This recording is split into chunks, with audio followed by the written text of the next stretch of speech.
Alright, let's start this stream officially. Hope the mic is good. I was just making sure everything was set up right before I officially started the stream, so I just played a Duel live in the background. Yeah, interesting Duel. If you watched it, because that took way too long than expected. So yeah, I think there was a deck out, if I'm not mistaken. So yeah, interesting. But anyway, welcome everyone to the stream. It's a new month, new season. Hope you guys are doing good. Yeah. Good afternoon, good evening, good morning, wherever you are across the world. Yeah, we're back at it again. What's good, Card Limits? How you doing? Hope you're liking the new cards that recently came out. So I'm sure you definitely enjoying those new cards. But yeah, how are we all doing?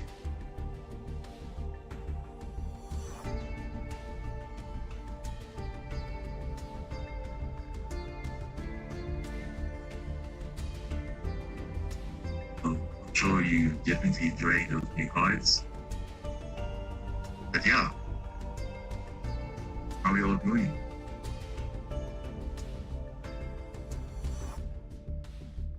Alright, so yeah, we're gonna talk about a few things before we get into some duels. And yeah, firstly, I just wanted to also give a huge appreciation to everyone that watched the recent videos of the season 20 compilation of all the matches that we had. The never seen before gameplay. There was 2 parts. So the idea was basically showing a deck that no one really thought saw before, a blind going second deck essentially. I used that for basically the beginning of the season because I wanted to just see, okay, what would happen if you build Marincess going second, because I was always going second a lot. So I thought, okay, cool, let me just build a deck for going second so that even if I go first, at least I can still do plays. And it worked out. And obviously when the Kashira cards came, then the meta obviously changed a bit, so I had to adapt my deck, and that's what part 2 was. So it's the longest video I've for highlight that I've published, but yeah, I think the matchups were pretty intense. Definitely some close calls there. But yeah, I do appreciate everyone that watched that videos, and yeah, if you haven't, do check it out. Definitely gonna have a similar thing this season, hopefully. You know, obviously new ban list was implemented. Don't forget, for those who had cards that were banned or limited or whatever, make sure to craft those, or not craft, dismantle them, so you can get your crafting bonus. So yeah, that's just a huge reminder there.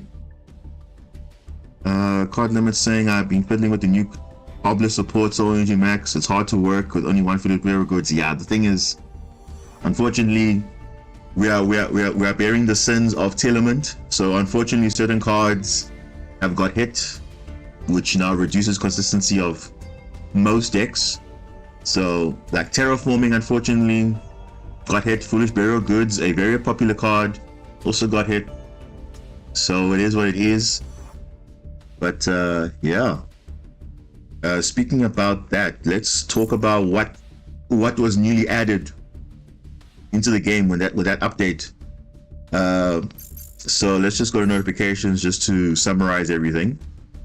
So obviously they did a few things which I think caught people off guard a bit. Okay, so firstly, they did update some secret packs. So they added the newly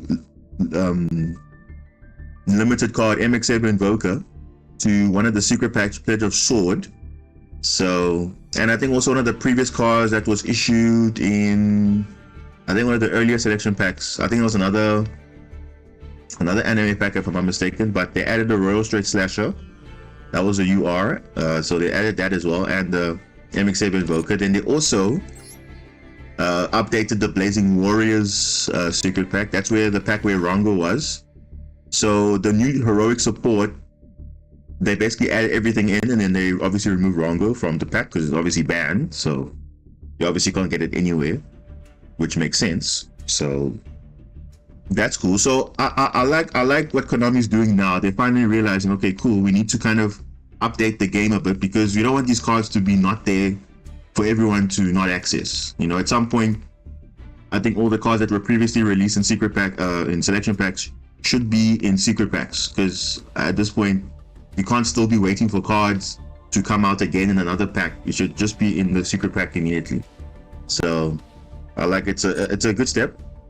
Then they also made a new one, a brand new secret pack, which is Beastly Claws of Terror. So I think everyone was caught off guard with this one because no one knew that they were going to actually make Scarecrow a secret pack, which is quite interesting. And it's got Visa Starfrost as well. So in the future, when we do get further support with the Visa Starfrost, it'll make it easier to get access to some of the cards. So obviously Scarecrow is okay, but I think it'll get better as an engine going forward. So it's good that there's a secret pack that you can actually invest in.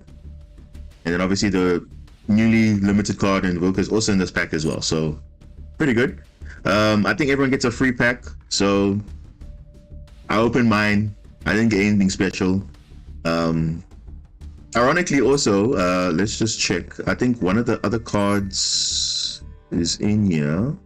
Okay, we'll get to that. Let's see. We'll get to that. We'll just see what's in the shop basically. Then they added obviously the new selection pack Inherited Unity that we knew was coming, but we didn't know what the contents was going to be. I think we knew what the URs was going to be, but the rarities and what the cards were, we didn't know because they threw in a bit of surprises, which I want to talk about a bit because that's kind of, it seems like this is what Konami's doing now with these packs. They're kind of not releasing everything. So it's like, oh, okay, they're putting some secret stuff in there that no one knows about. Hello, Yasin Smith. How are you? Yep, season 21 Marincess. Yeah, we back at it again. Like we just picking up where we left off. So yeah, we also had a new solo mode. That's free 200 gems. It's the UAs. Funny enough, UA is actually a pretty okay deck, but obviously not like meta relevant, but still good. And then there's obviously the new trial duels, which is obviously featuring the new cards. So that can be interesting. We can get into that. So yeah, I think let's go into the shop quickly and just explain what's happened. So obviously the Beastly Claws of Terror is the new secret pack, right? So of course, Scarecrow cards, but what I want to point out is Book of Eclipses here, Book of Lunar Eclipses here, which is insane because usually you have to get this in a master pack normally. So if you can open this pack if you want Scarecrow, you can get Book of Eclipse here. Because remember, Book of Moon is already a rare, but to get Book of Eclipses in this pack is also quite nice. So yeah. Glad to hear. Bought the deck for TCG and really, yeah. Nice. Appreciate that, man. Thanks. TCGs are very different compared to Master Duel. I think it's we're missing obviously some of the cards from TCG in Master Duel, but definitely it will be more enjoyable once that card once that support comes. So yeah, very nice. What else? Yeah, so that's new selection pack. It's going to be available forever. Obviously, if it leaves the store or whatever, you can still access it if you craft ASR or something. That's pretty nice. And this one, the Inherited Unity. Apart from these URs, which I mean, to be honest, there shouldn't be URs in general. I mean, you should be easily accessible if you love, the anime cards, especially Obelisk. Dark Magician, Crystal Beast. I think also has support as well. Like, I mean, overall, this pack is way too not interesting because there's so many URs here, which obviously are not like amazing. I mean, Revolution Dragon is already in the game, so yeah, it is what it is.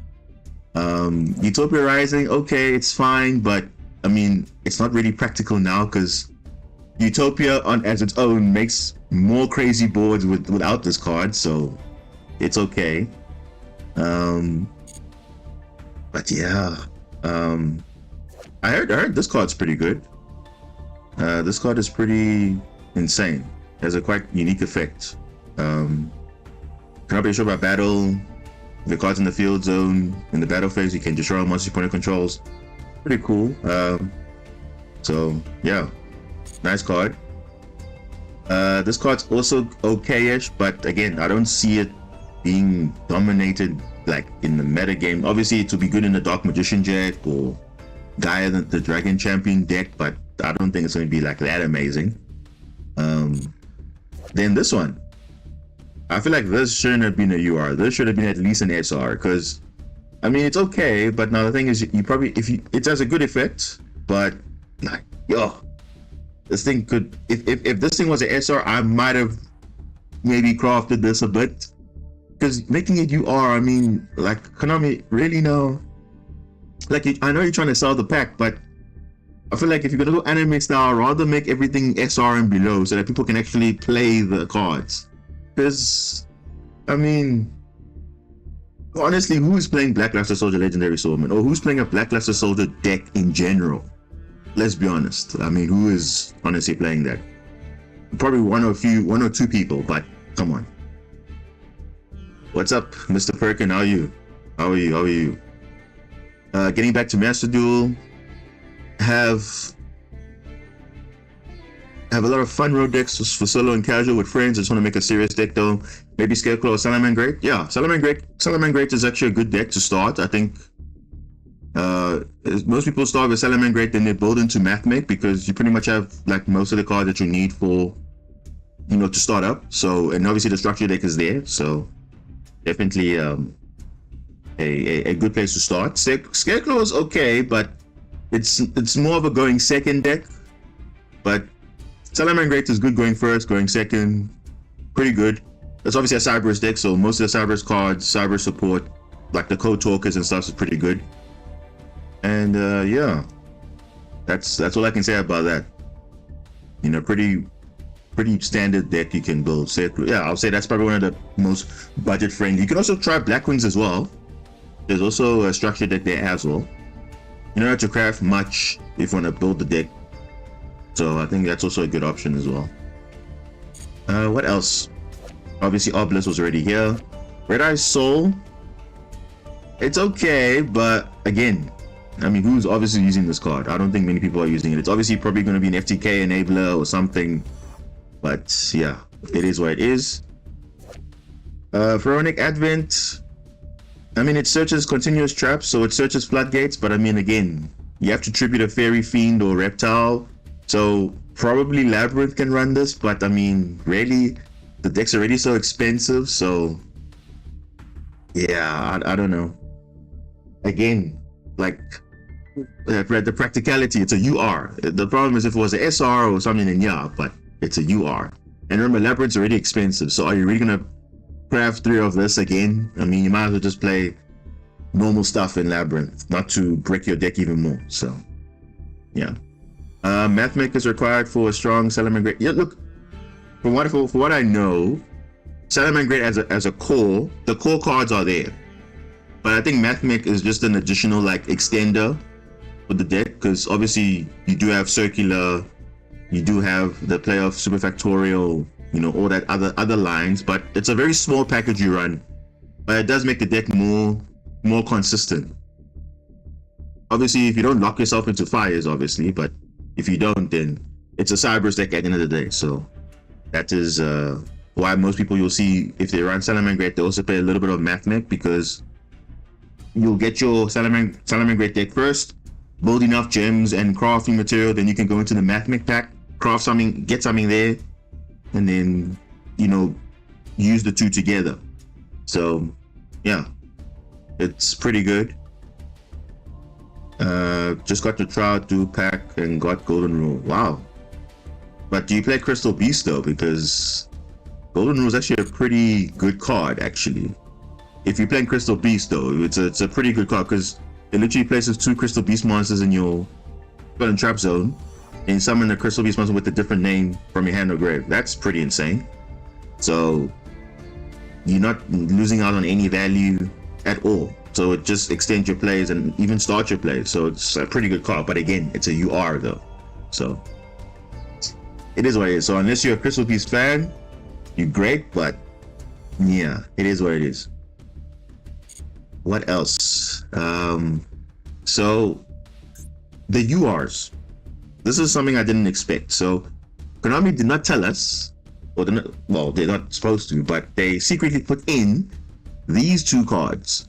Shadows Light and Duality. So the thing is, these cards are good, but the problem is certain cards are not in the game yet, or they're on the ban list. So I think right now you won't see as many usage of these cards yet, but definitely for in the future, just be on the lookout for these two cards specifically. Especially this one here, Duality, because this one has nice effects. Basically, if you have a light or dark, you tribute one of them.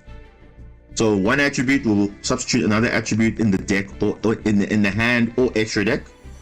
So with the same type and level, but different attributes. So pretty much, I can think on top of my head, Cyber Dragon can use this because obviously their deck is light, but the extra deck is mainly dark. So you can literally trade out a Cyber Dragon for a Chimera Tech Rampage Dragon instantly for OTK potential. So I can already see that line there with Duality. And also you can shuffle a light and dark in your grave and draw one card, which is nice. So this card is actually insane. And yeah. Again, some cards are not in the game yet. Some cards are also forbidden as well, but I think in the future it will become good. But as a UR, it's a bit much. And then the same with Shadows Light, but this time it's only a dark monster. It's only targeting a dark, but then you summon a light from your deck or extra deck, and then you can normal summon one light or dark in addition to your normal summoner set if you banish this card from your graveyard, which is nice. But obviously you cannot conduct your battle phase the turn you activate either of the card's effects, so be careful.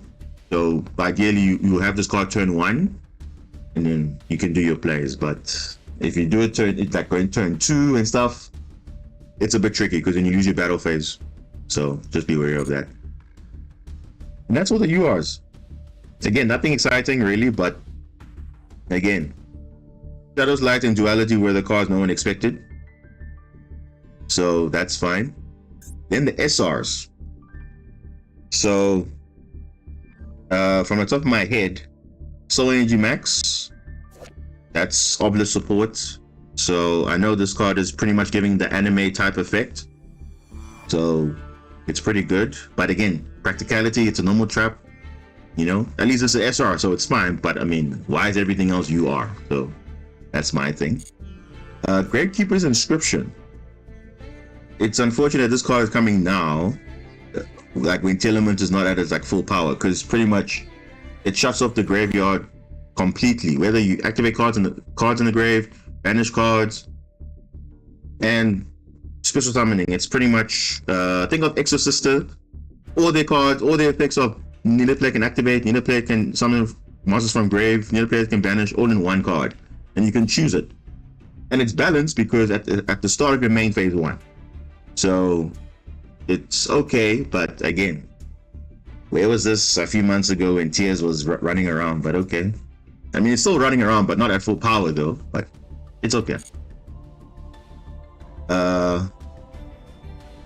Yeah, it's hard to make it work, but it's a sense of satisfaction when you pull it off. Yeah, again, it's situational, but it's a good card. But again, to get there, you have to must have no negates and all that stuff. That's the thing. So to pull up the insane combo, you must make sure that everything else is right first. So that's it, what it is. What else is here? Obviously there's another continuous trap. It's also pretty good. During the main phase, you can summon this card as a normal monster, then you can negate the effects of face-up cards your opponent controls up to a number of continuous traps you control. Pretty cool. Alright.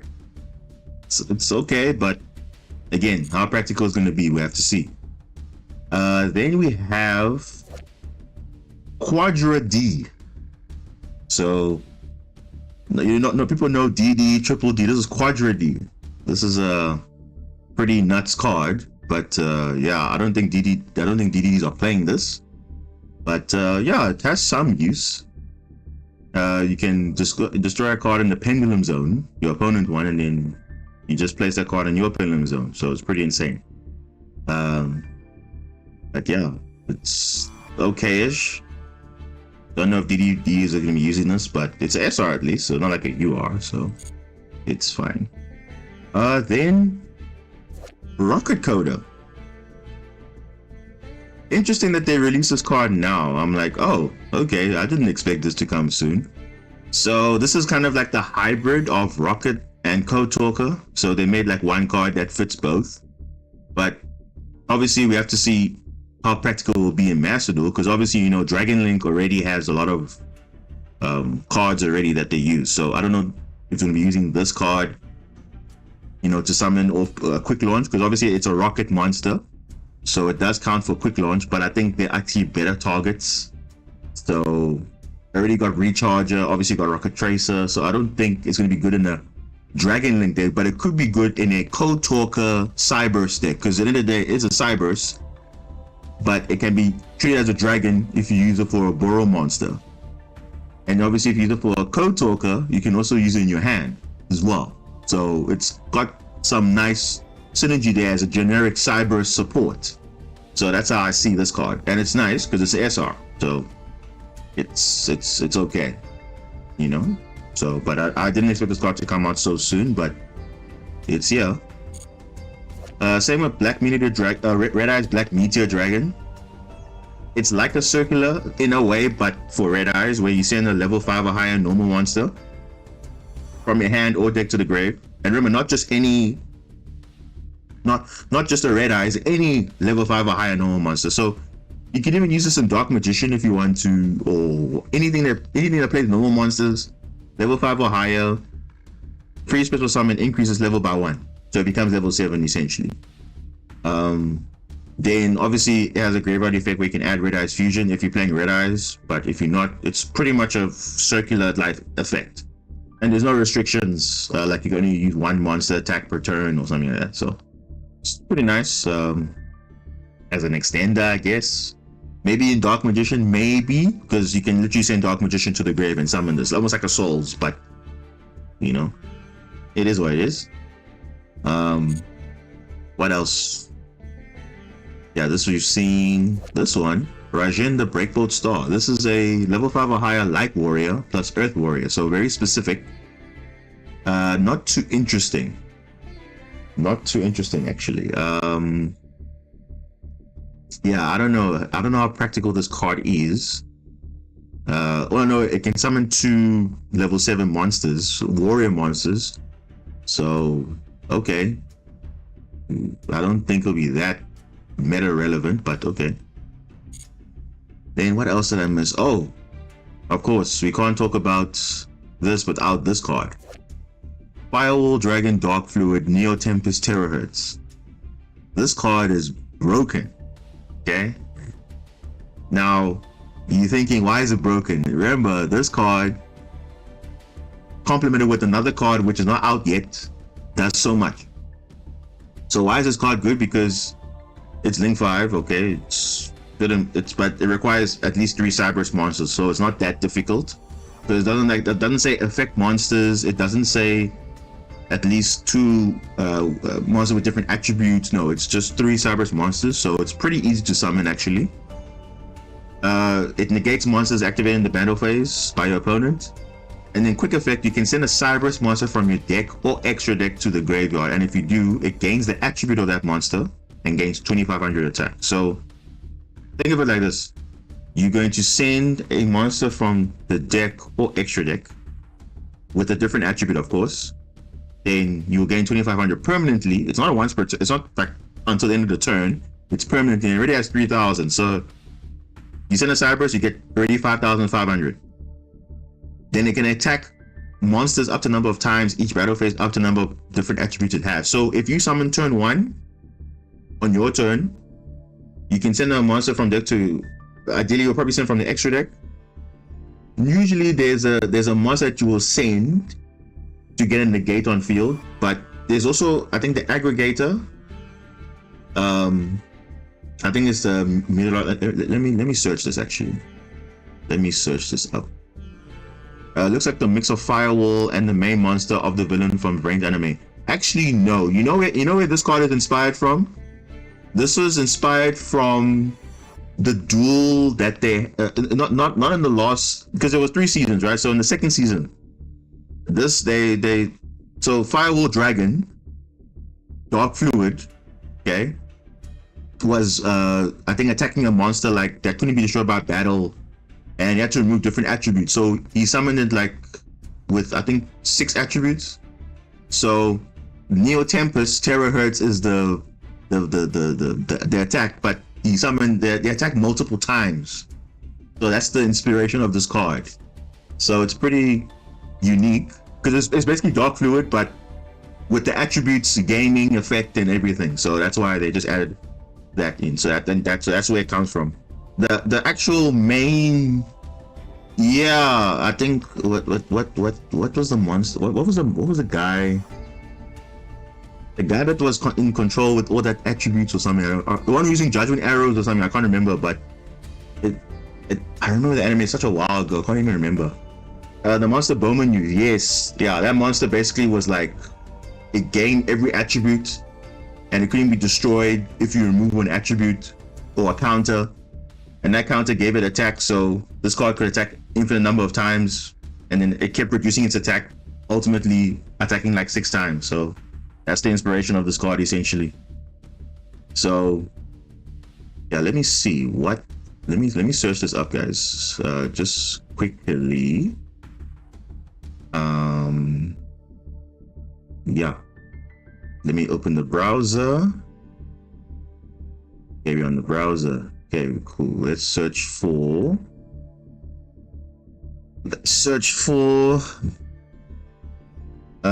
Cyberus. Oh, aggregator. Where is this card? Yeah, so this is normally the card you would send during your opponent's turn, right? Where they will have a chain.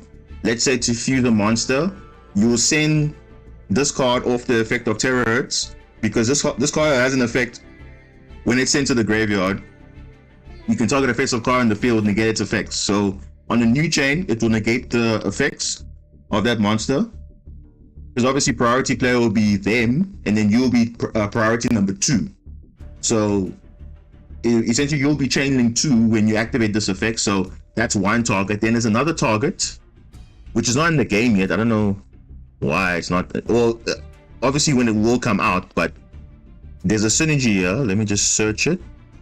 Cyberus.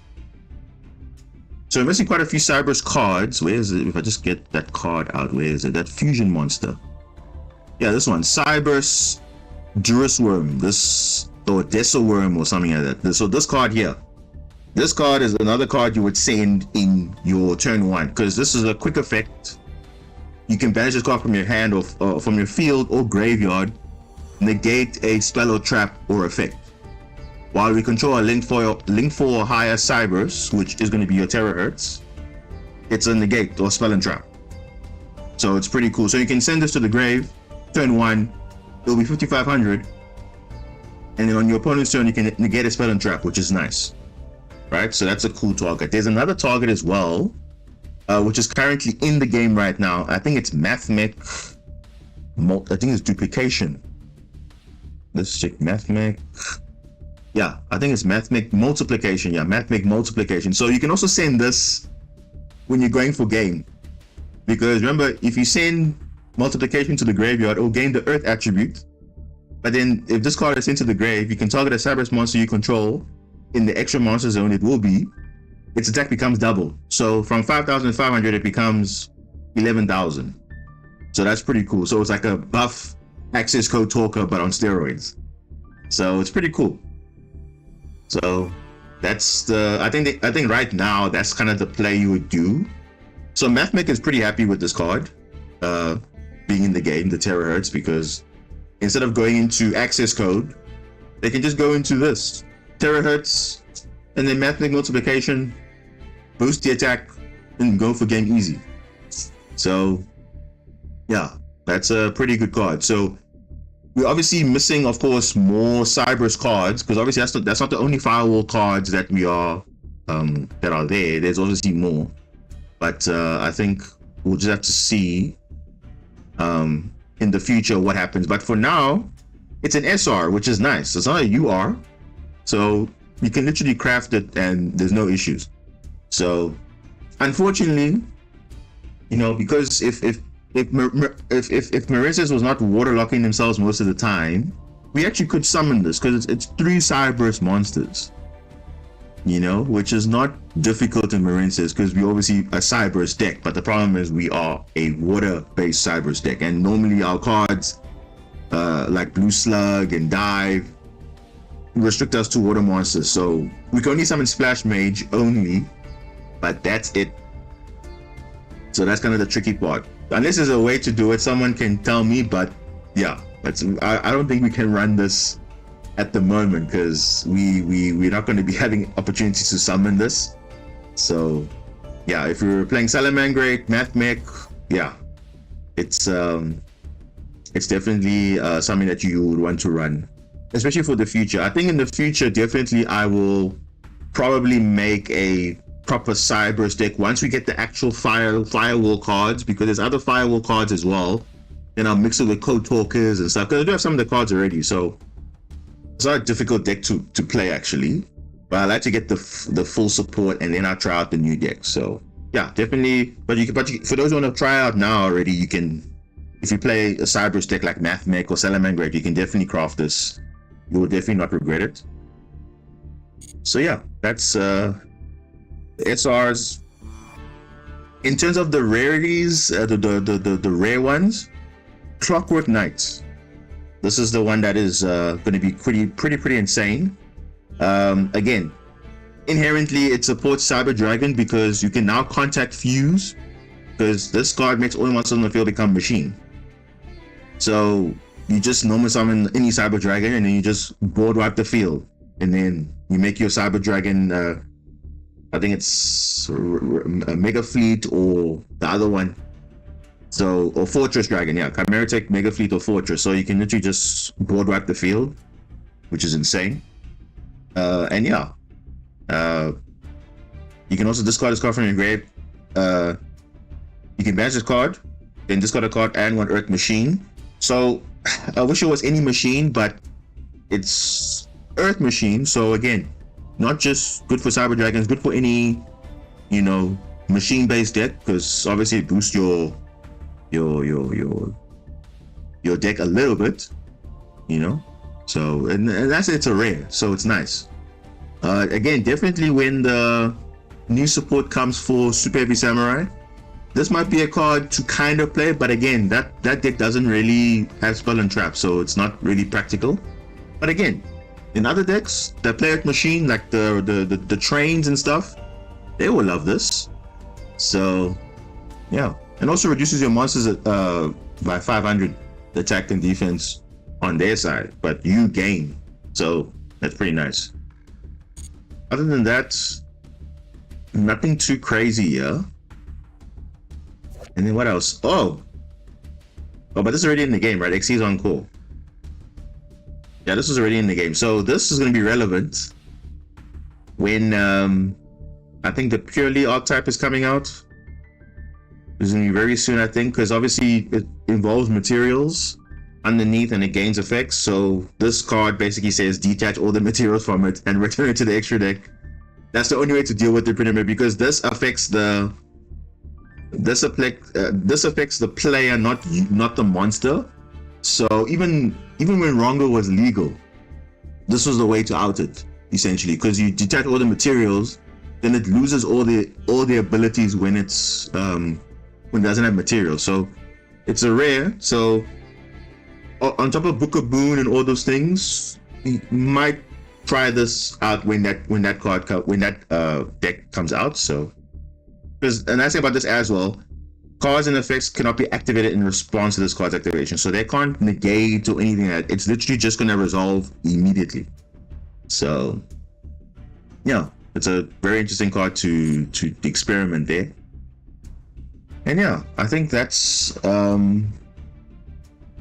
pretty much my thoughts on this pack. I mean, should you definitely invest in it?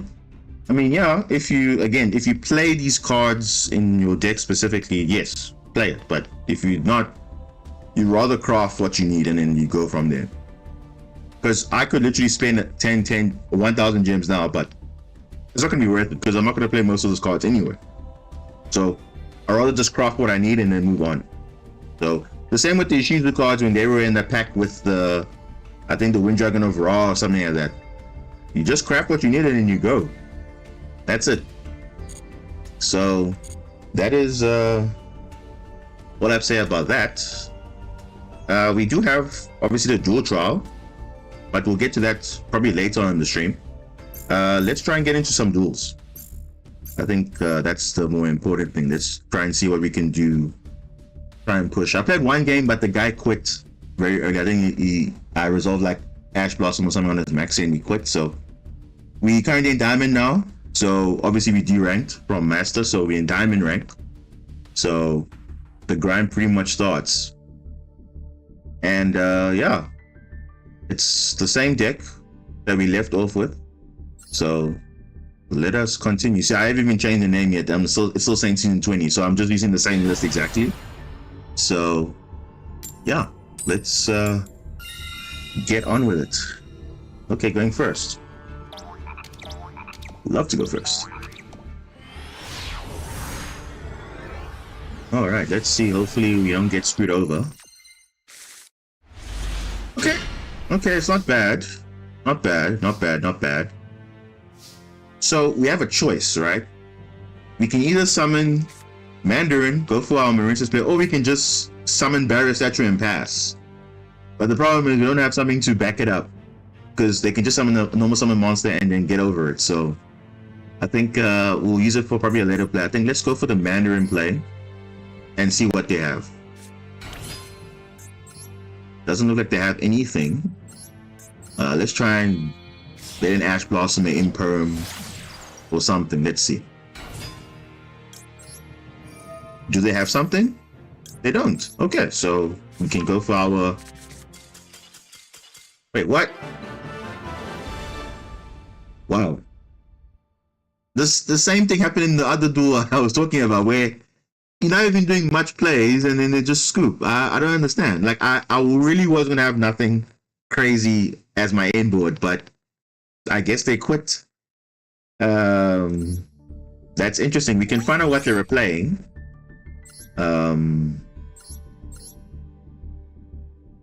What? Dragon Maid. Oh. That's very interesting. Branded? No, not branded. It's just Bestial Dragon Maid. Okay. Very interesting though, with Fleur de Lis just negating people on the field. Alright, okay, that's fine. Nothing. Okay, I wonder why they quit. Maybe they had no hand traps, no interaction. We really were not going to set up a crazy board with that hand that we had, honestly. But then again, if we had summoned the Barrier Statue, they could have just normal summoned... Actually, no, they actually could have summoned the Cartesia or something, and then that's it. But okay, interesting. Alright. Let's continue on. So, I mean, we had a pretty bad hand, but we could have at least done something with that. Could have made at least a Link 4, so... Alright. Going second, most likely. Yeah, I would say it's still new to the season. People are playing very weird decks, but... Yeah, it is what it is. Ooh, I like this hand. I like this hand. I like this. I like this hand a lot. Oh, come on. Cashier Fenrir, it only means one thing. So I need to... No, I'm going to negate this. Because I don't want him adding another Cashier Fenrir potentially to his hand, and he has follow-up for next turn. Yeah, I don't want him to have the opportunity. And it's unfortunate because Fenrir is the bait for all negates. Exactly like that. Literally, it's just with Fenrir, you don't know what the people are playing, so you have to just take a chance. Do I negate Fenrir or what? Because you don't know what they're playing. Are they playing Cashier Piro or not? So it seems like they're playing Telemans, and this is Telemans post ban list. So let's see what are they going to be doing.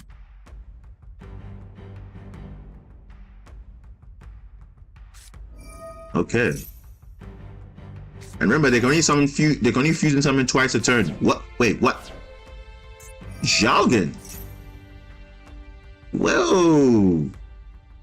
Okay. When did Telemann start playing this card now all of a sudden? Okay, that's interesting. Milling Harvness or summoning Harvness off the effect of... Oh, come on. Fairy Tale Snow is in the graveyard. Seriously?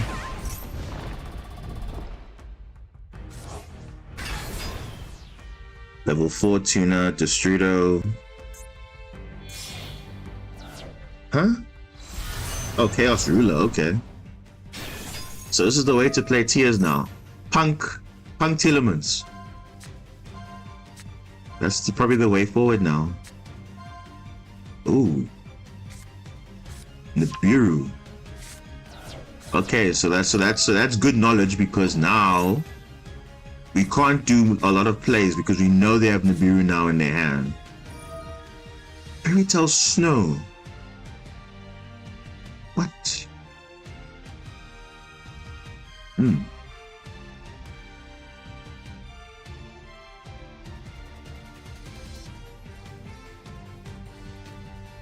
Okay. How many cards do they have in their grave? They have 13, okay, so they're gonna banish quite a few tier names, eh? Okay, they milled all their Yamans. They got a Kashira Rizard. What are they gonna banish? Wow, look at that.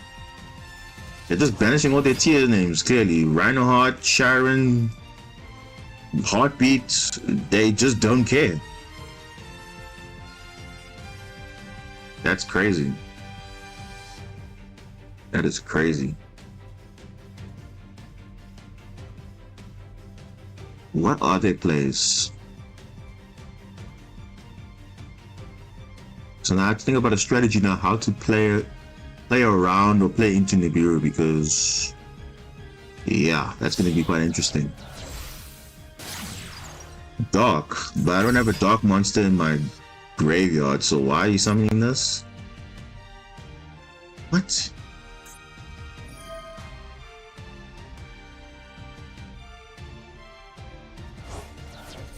Banish Fairy Tale Snow. Oh. I'll tell you what, guys, if it wasn't for that Nibiru, we pretty much would have OTK'd, because you would have used Book of Eclipse. What? Celine. With no spells. What? This is the power level of Telemann, guys. Ooh. Spring Girl. And Maxi. And a Maxi.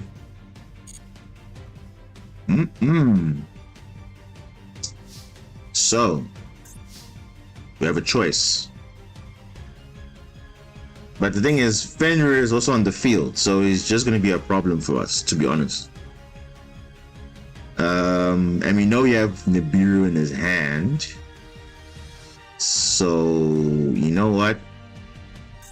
It's fine. We need to try and see if we can play around it. Let's try Book of Eclipse. Let's see. If he has Ash, he's just the best player. Okay. Yeah, it's kind of the negative with the Eclipse. If you have an Ash, you can't stop it. So, it's fine. So we know the card in his hand is Nibiru. And it doesn't look like he has any other plays. So I think, you know what? It's fine. I'm just going to do nothing. Because he doesn't have 8,000 damage on board. He has Nibiru in his hand. That is a Saliek, because we know he searched it. Did he search it? No, he returned it with the heartbeat. So, unless he has further extension. Yeah, second Fenrir, okay. You can't summon it though.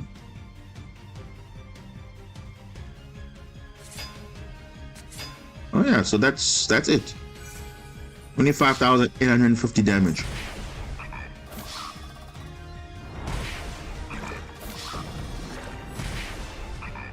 Okay, so now we have to make plays now because... Ooh. Okay. Can we get it evenly matched or something? Oh!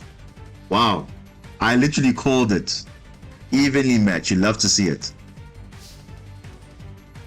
Love to see it. So now we can get rid of that back row at least. Okay, we're finally getting some reward here. If he has crime, I'll be disappointed. Go by the grave. On what? Vela? Okay. This guy's a royal call by the grave. That's interesting, yeah. Destiny draw, yeah. It feels like Duel Links where you can just select any card you want. Like, I literally called it. Oh, the Fenrir. Oh, he's smart. He just wants destruction. That's all he wants. Well, I'll tell you what.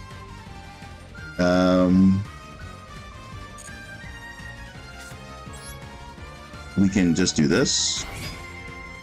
Don't activate the effect. We're gonna trick him.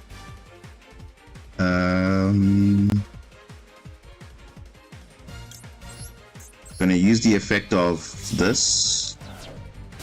Go into Sea Angel. Chain 1. Chain 2. So it's Nibiru and what? I don't know what is in his hand. Okay, Kashira Olga, DD Crow, and Book of Eclipse. Okay, not really helpful, but okay. Let's search our dive. Are you gonna banish with Fenrir? He's deciding, should I banish or not banish?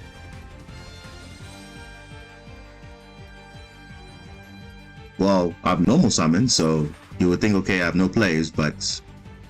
okay. So he actually knows what's going on. Okay. So this is summon number 2. If we summon Blue Tang, it'll be summon number 3. So I think, yeah, I think let's do this. Let's use this.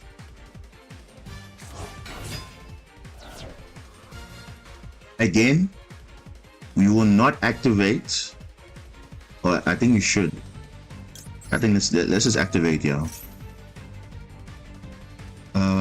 What are we gonna send? We're playing Tillerman, so what do you want to send? I think we go send the Mandarin. Yeah, let's send the Mandarin. He has to banish one of these.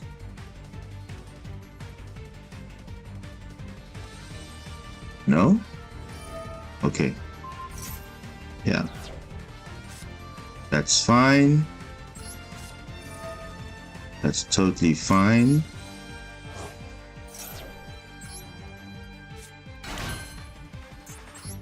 Okay. So now we're going to do pretty much our turn 1 play.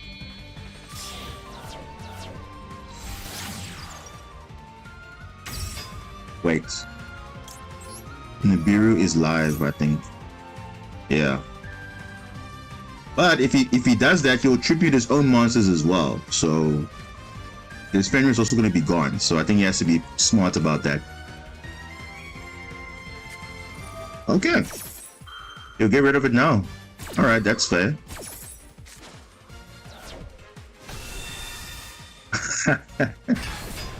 Okay. So now we use the effect of Springo, but now we do get a card back. So what is going to be good? I think we just take Springo. See, that's the nice thing about Korra enemy. Although you lose her on the field, she still has a graveyard effect because anyhow she's sent to the graveyard, you can recover a Marincess card. So that's the nice thing about that. Okay, cool. I'm happy because I know the only card in his hand is a Fenrir. So if we have nothing else, if he has nothing, oh wait, oh, we actually just win. We actually just win, guys. There's no way. We actually just win. Yeah, we just win. We don't even need Dark Ruler. He's only got Fenrir in his hand. Literally, it's the exact thing we were going to do previously. Okay, so again, just with 2 cards, I'll show you guys. So normal summon this. Gonna use Sea Angel. Like, I think he knows. He knows. I'm gonna OTK him because I was gonna do that the previous turn. Literally, I was gonna do the same thing. So you see, it's good that we actually did not play into the Maxi because we would have given him too many cards. And he would have Nibiru'd us, so it would have been bad. So it's actually good. So that hand knowledge was quite important. Knowing that he had Nibiru in his hand. So, and he also added the Fenrir, and he used all his resources. And to be honest, he didn't have quite lucky with the mills. But I guess that's the downside of playing tier now. I mean, you're not so lucky anymore with the Merleys and everything. Now you have to like think now and get luck of the draw pretty much. So yeah, guys, we did pretty good. I think we played it smart. That Destiny draw was insane with the evening match. I must say that kind of did change the game a bit. So yeah, it won't go to say that evening match definitely helped. But yeah, I think either way, if you didn't have the Fenrir or the Nibiru, we would have OTK'd him twice potentially. But yeah.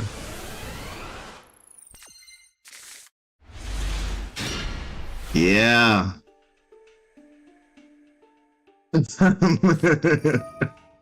Yeah, it's you join at the right time, Namasha, the right time. Oh, our hand is so bad, but not the end of the world because again, you wasted a Maxi for no reason. Barrier statue for the win. Dimensional barrier, evenly matched. Joel and Lockbird. What more can you ask for? Let's see. Yeah. Nibiru not. I guess he never uses Nibiru smart. If I would say he didn't use it well. That's all I'm gonna say about that. What is the opponent playing today? Hey, what? Oh, Medora. So he's probably playing Tears. Because how else is he gonna summon anything? Yeah. He's literally waterlocked, so he can't do anything. He has to get rid of it.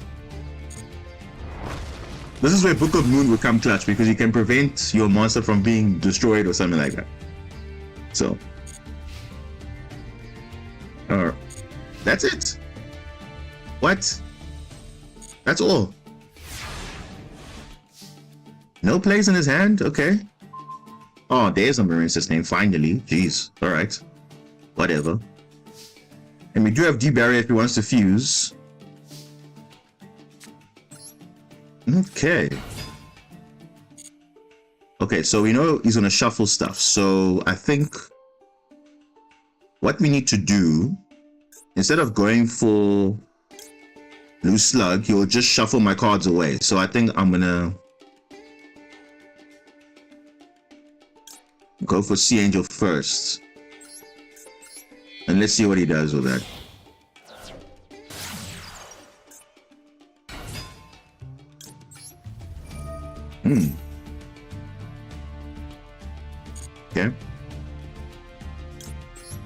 point getting the field spell, just get the dive, it's fine. So if he's smart, he should banish the monster I'm going to summon, but if he doesn't do that, then that's his own loss. But it's fine. We'll see. You're gonna waste a shuffler on that, then there's something wrong with you. Yeah, I was gonna say no. There's no way you're gonna waste a shuffler just for that one card. No way.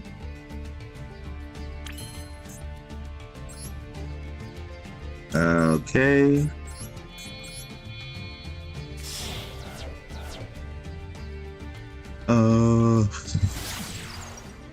Coral an enemy. So look, either way, if I run over this card in battle, it'll be in the graveyard still, and it can still shuffle. So I think I should just bait it out now while I still have it. So what I'm gonna actually do, I'm gonna actually summon the barrier statue. So it will force him to use that. Because if he doesn't, then he's screwed. Or I should just go for the Seahorse play and then hope for the best. I think let's just do that. But really, wasting a shuffler on that, I mean, it's not a bad play, but oh, okay, there we go. So he doesn't take the bait. Okay, that's fine. Okay. So now I can do this. Use Blue Slug now. Maybe now you'll use the effect. Maybe now.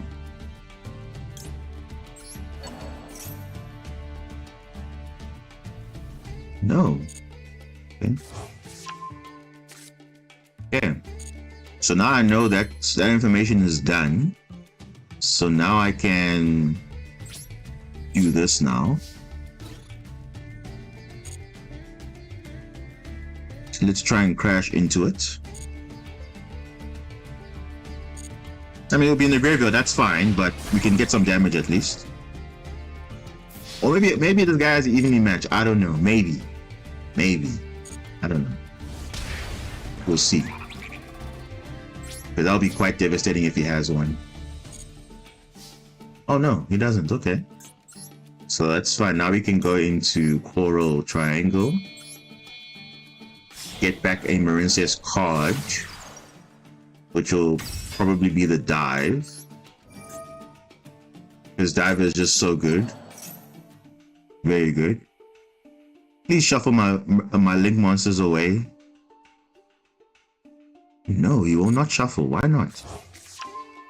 Okay. Okay. So my only play is to get my wave. I can't go into link 4, unfortunately, but it's fine. Because we didn't open up enough names, which is fine. I mean, this can definitely hold its own. We do have a negate, and she'll be unaffected, and then we also have dimensional barrier, so that'll also shut them down for a turn. And if they have back row, we have Cosmic Cyclone for that, so I think we should be fine.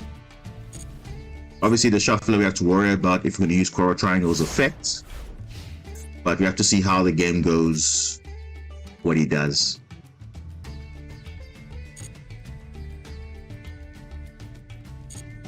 Let's see.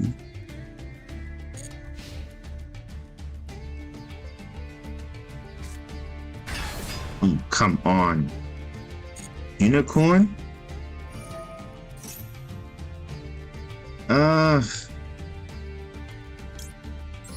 I mean, let's negate this because I don't want him to get Kashira Birth, because guys, Kashira Birth is a problem because it's literally follow up for Kashira. Whether in the Banish Zone or Graveyard is just so much follow up for them. So I don't want him to have a chance to search that. And then normal summon his Fenrir in his hand or Rise Art or something. I don't know, what is he playing? Yeah, he's playing Telement, yeah. As I expected. Because Kashira Tenement is the way forward. Ooh, okay. Byron. Oh, you see that? You see what I was talking about? The Fenrir is in his hand. It just had to be in his hand, of course. Whoa, this guy milled so lucky. Got the Havnus and the Rhinoheart, but that means this is not a good card, possibly. Okay, let's use the barrier now. So we can shut down the fusion play. Where's this fusion? Yeah. Because he can just mill, but he cannot fuse. That's the benefit of this. I mean, he can still like seize and stuff like that, but now, oh! Luckily we stopped it, because you see he had the Beast King, so he probably would have gone into, what, I don't know, what's the Dark World monster? Yeah, Grapha. Yeah. Going for battle.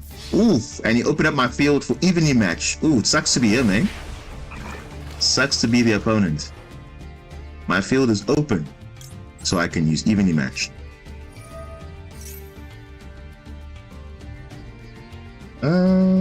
What are you gonna banish? You probably keep his... What? Okay. Oh, no way this guy had a second Fenrir in his hand. No way. Oh, he probably had it in his hand, but he milled it. Wow. That's interesting, actually. So this card is pretty much dead because it does nothing. So what I can do is I can bait out the Shuffler with my DD Crow. Or just see what happens, because yeah, I think yeah, let's bait out the Shuffler. Where are you? Medora.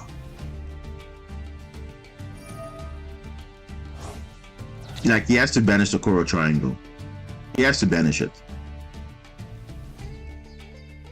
Unless he values his resources more than my deck, but I think he should get rid of the follower. If I was him. What? Getting rid of the seahorse, but then okay, that's interesting. Okay.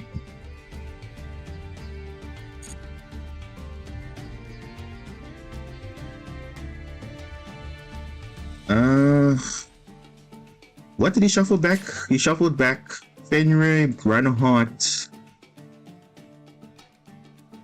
Yeah, so I think let's just get rid of this now.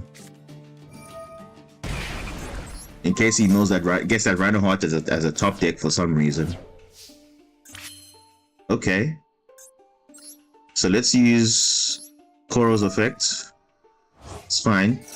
He's obviously gonna banish he's gonna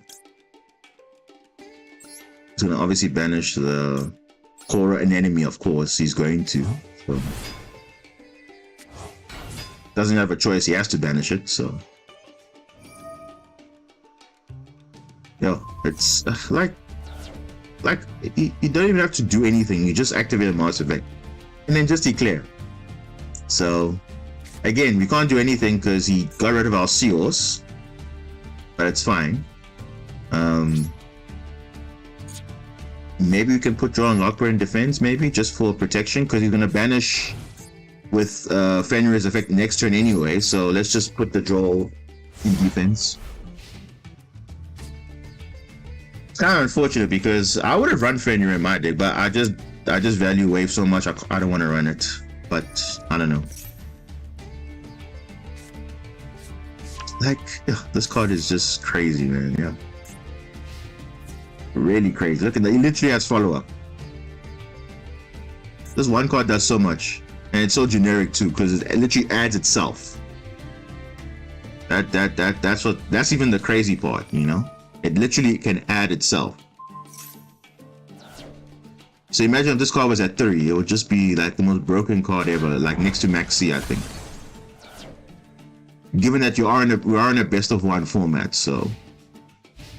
And I think, as far as I know, I think according to the stats, This card is already like one of the most popular cards in the game already.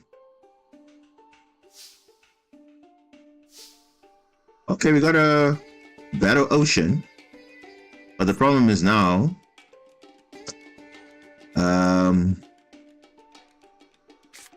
Oh, wait. Okay, let's see. Let's do this.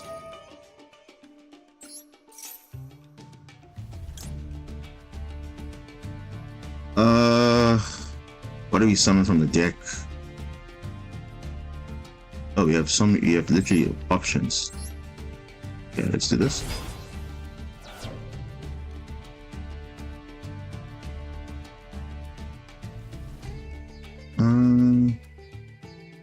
Because either way, it's gonna banish my monster, so I don't know what must I do. Probably send yeah, I think let's send Pascalis to get Dive back, but oh, he's just gonna banish this card immediately, just like that. These Cash Terror cards are too simple-minded. No, it's not that all the cards are a problem. It's specifically this one. Fenrir is a problem. It's just the thing is, normally cards are supposed to be within their own archetype, but the thing is, it's not. It's splashable. One card is splashable. I mean, forget about Unicorn and Ogre. They're okay, but you can deal with those. But this is just a problem, you know. And it's such a problem. That's why Konami even banned it in the OCG, because it's just way too good. As it on its own, it's way too good. So, because literally every deck now runs Fenrir. Like if you can play it, every deck will run it, which is just crazy, you know. And literally he's winning because of Fenrir. If Fenrir was not in the game, or not in this matchup, easily would have won, easily.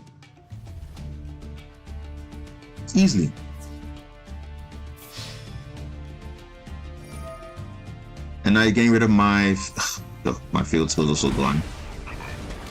Yeah, interesting. So he's usually banishing everything face down, so I can't even get it back. So okay, Seos, okay, that's a good pickup actually.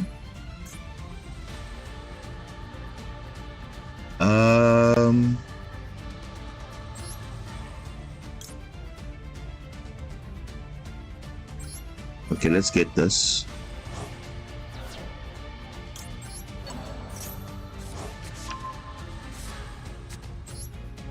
Okay, get Seahorse.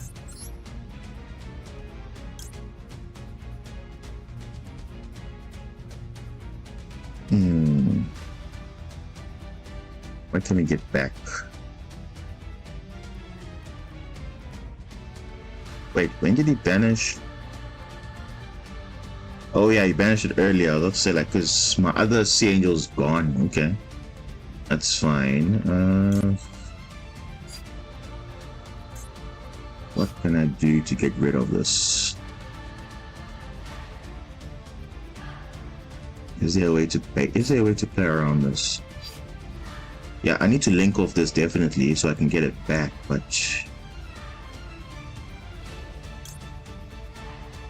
yeah, I think let's do this. Let's get our second field spell.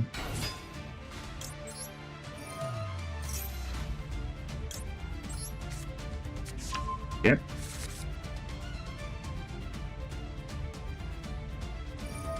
Oh wow.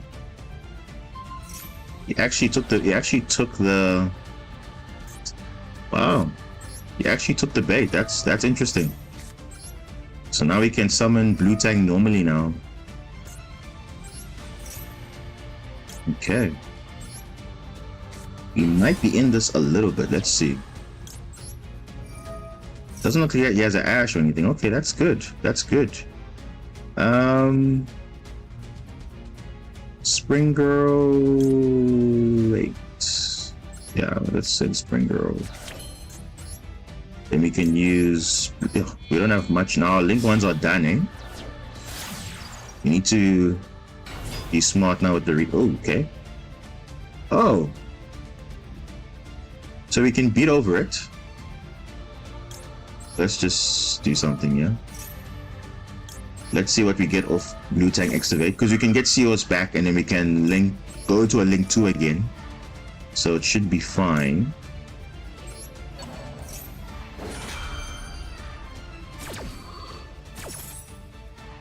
Oh, we just have to see what we can do. Hopefully get nice mills, impermanence, called by a CO sig. Oh, no, I just added it back. Oh, that's fine. Okay, let's equip that. That's a free special summon. Okay. Can go core an enemy now.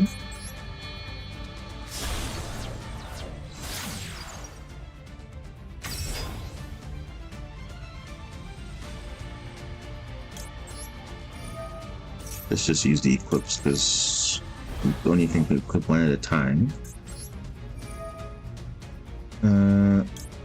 Oh.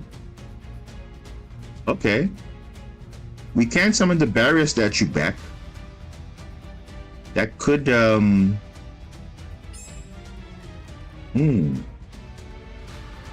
think I should do that.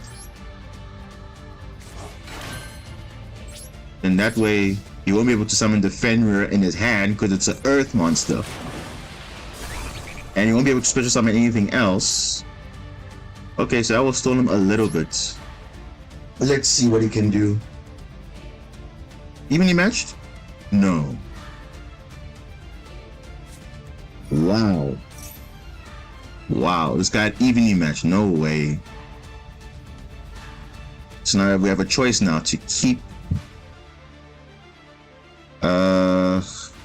Yeah, I think we have to keep the statue. Because I don't want him to get that Fenrir back. So what's another extra deck? Okay, another coral. Okay, that's fine. Does he have a normal summon though? I hope he doesn't. Oh, he does. Ah, come on, man. Well, at least it's a Kelbeck, so it's fine. At least. Okay, it's a Kelbeck. It's better than nothing. So it did distract him. Oh, look at that. Beautiful. Lovely stuff. Great, man. Dive, you love to see it. Can get Blue-Tang again.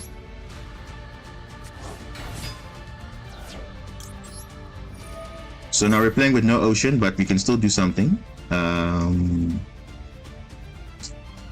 What are we saying? We have wave in the graveyard, so we need to actually get a negate. Maybe send Pascalis back. Yeah, let's send it back. Yeah, it's literally like the pressure's on, eh? I think the play is to still summon barrier statue because that's what's keeping him in check, I think. Because you see, his only other player was a Calbert, so I think if we just okay, hopefully get a nice excavate here. Evenly, Kashira Ogre, you can't add it back, unfortunately.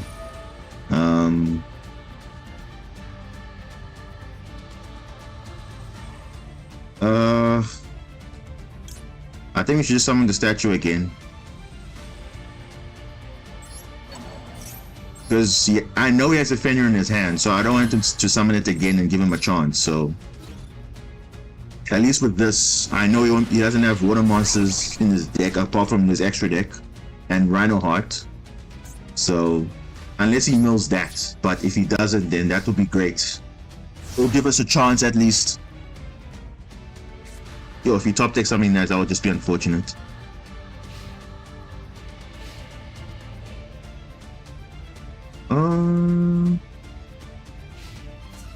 Battle phase. Oh my god, a second one? Ugh, now all my enemies are banished face down. Now I can't recur anything back. That's sad. Okay, so the barrier statue was the right play. Okay.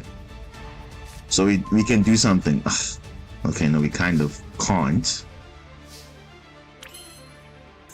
Oh, wait, we can, we can. We can get dive back. So all our, okay, so we've used Pescalis twice now, so we don't have any more Pescalis, unfortunately. We can send Blue Tang again. Okay, it's good. What do we send? Because we don't have any other. Okay, we do have Link 2, but the thing is, we don't have anything to recur it back. That's the issue now. We need to make a Link 3, then we can recur back some of our monsters. But let's just send Basilima in case he has something to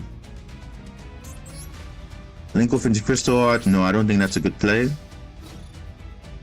Let us go into this. Yeah, I think let's keep it like this. Hope he doesn't top pick anything else.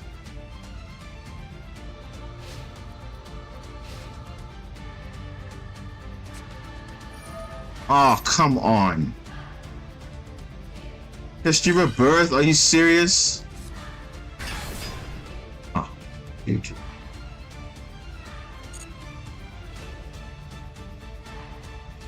Oh, okay. Let's negate the effect now. This is what I was talking about. This Kashira Birth is just gonna... Ugh. Dude. This is crazy. I mean, you can beat over the barrier statue. What? Triple tactics. Oh, wow. This guy is so lucky. Nah, I can't accept this. Wow. Oh, that's unfortunate, but it's okay. It's fine. We tried, but I will say this: Fenrir was the reason why he won. That's the only thing. We played everything that we could. There was nothing we could have done. So, like, we were literally trying to make sure he didn't summon that Fenrir early, but he had the birth. And that kind of changed everything, because birth allows you to normal summon level 7 monsters without tributing, which is insane, because barrier statue only prevents special summoning, not all summoning. But yeah, it's unfortunate.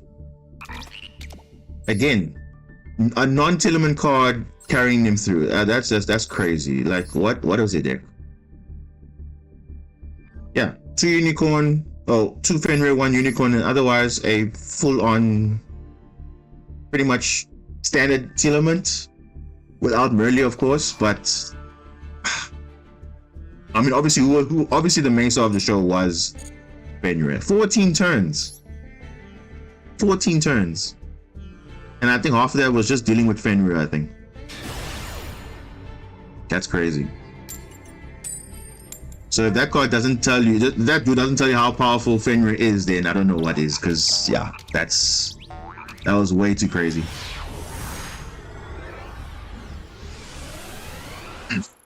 But yeah, let's see. Oh no, that's terrible. I mean, not terrible, but the thing is, we bricked though. But we are going second, so it's not. Traptrix Arachno Champa. Camper, sorry, not. But then where is the Traptrix Sarah though? Unaffected by trap effects, so impermanence does not work on her, unfortunately. Oh yeah, this is a definitely a negate right here.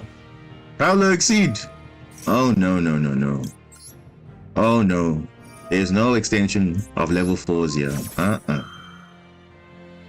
Definitely negate that. Because if you negate that, it also becomes level 8, which is nice. So it doesn't. Okay.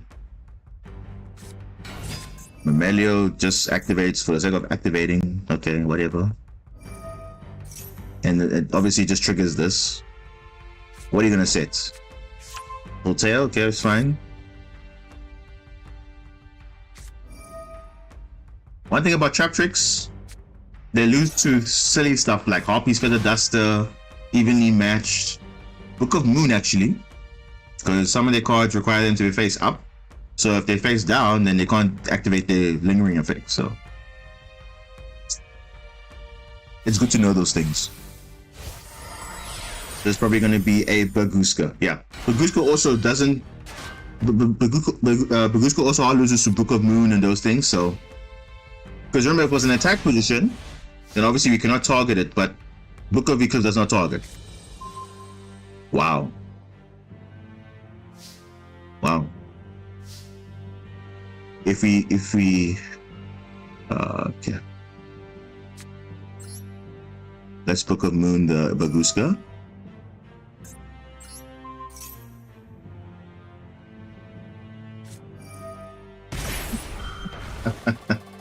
Solemn Judgment?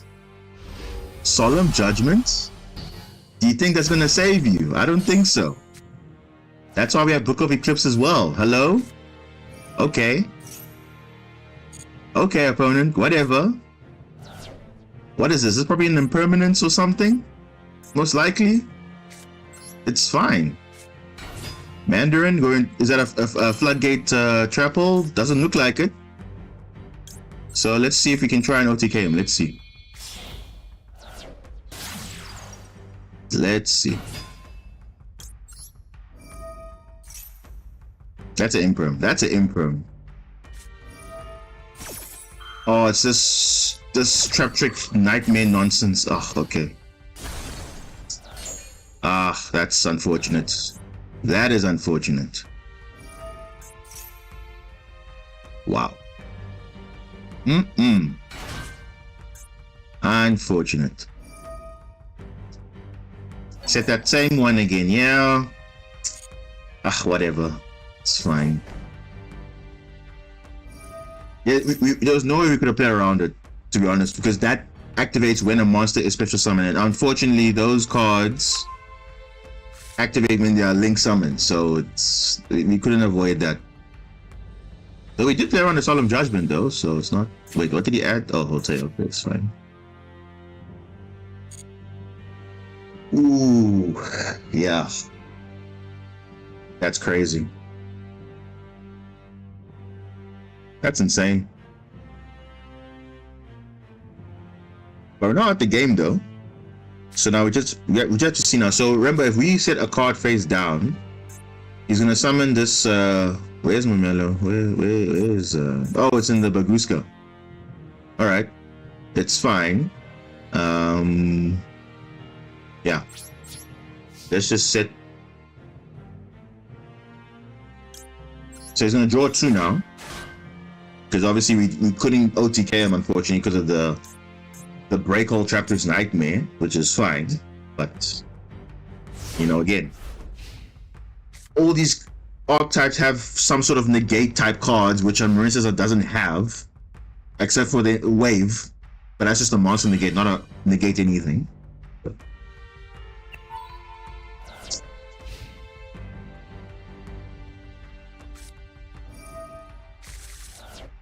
Pot of Desires. Draw 2. Draw 2.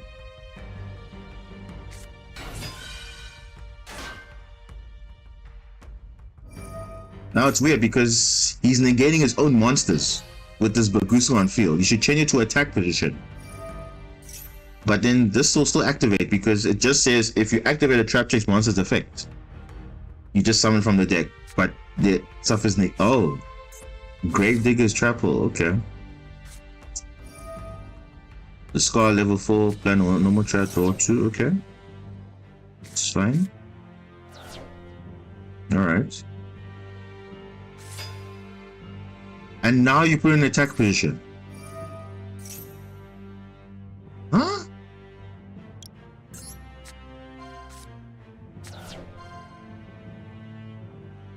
Parallel Exceed.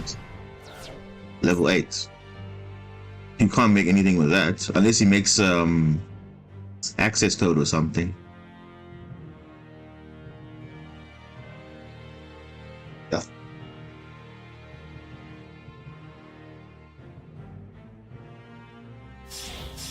Okay.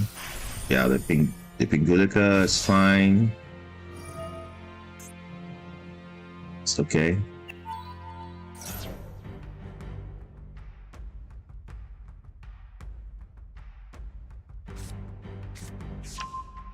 Hey, the Pudika is back.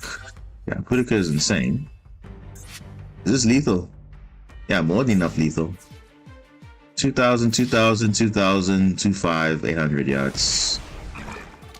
Yeah, again, we can't do anything about that.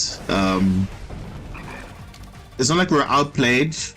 He just had the outs to everything. You see, he had a Solemn Judgment. He had the Breakhold Trap Nightmare. So he was ready to out things. So it's fine. I'll take it. I will take it. I will take it.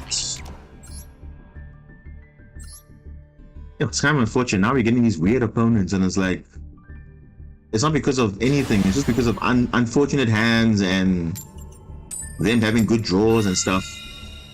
But yeah, that's part of the game, I guess.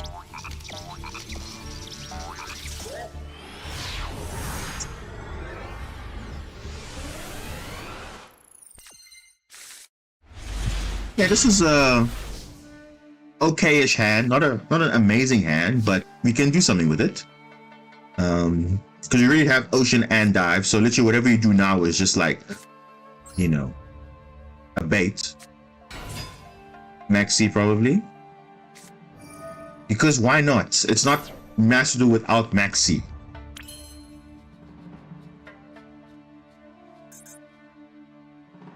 Should I stop?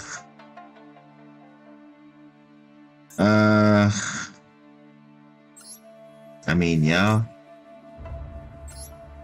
Just give them a draw one, I think. That's it, yeah. Let's just give them that. Just draw one. Because again, I'm just like, it's fine. At this point, what do they have that they wanted to activate Maxi so badly?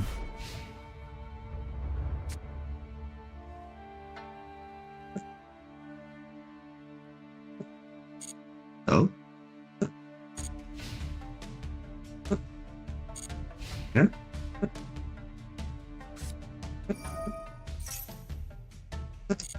Reinforcement army, okay, that's fine. What are you adding? You're adding Kashira Rise Art. Yay. Kashira.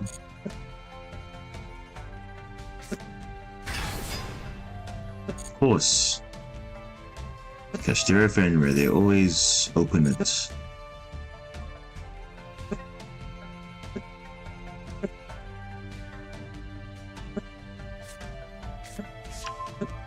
Which means they probably have the birth, I think. If they're adding the unicorn, that means they have a birth already in their hand. Or they just don't, because whatever. Alright.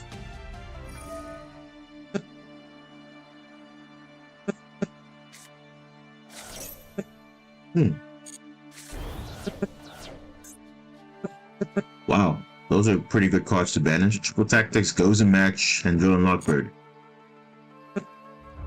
One of the many counters to Kashira, now they're gone, unfortunately. Wait, whoa! What? Why would you? Wow.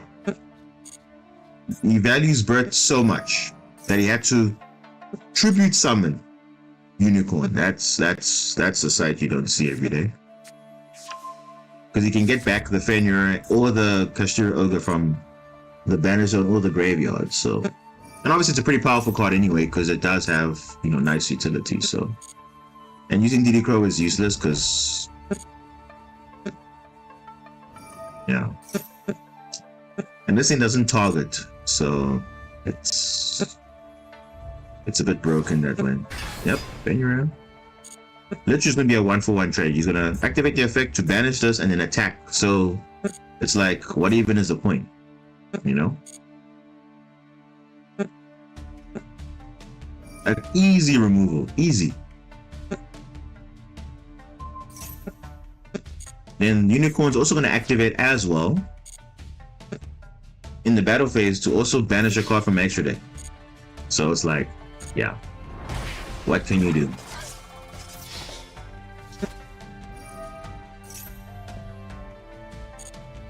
Yeah, let's see what is going to banish.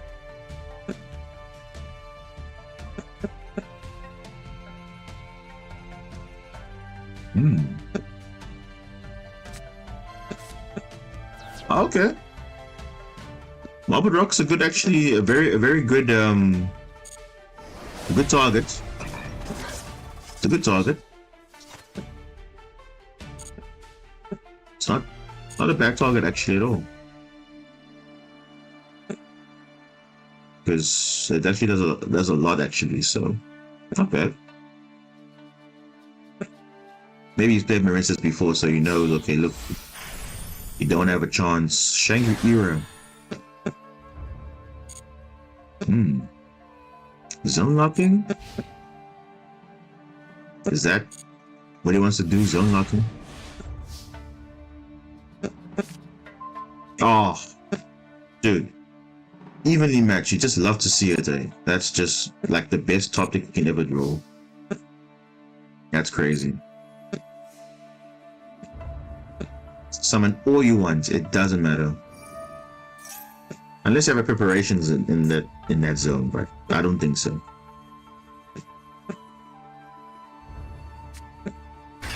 Okay, Unicorn. Okay, that's fine.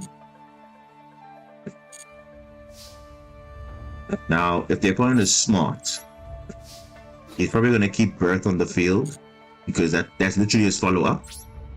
So, yeah, let's see.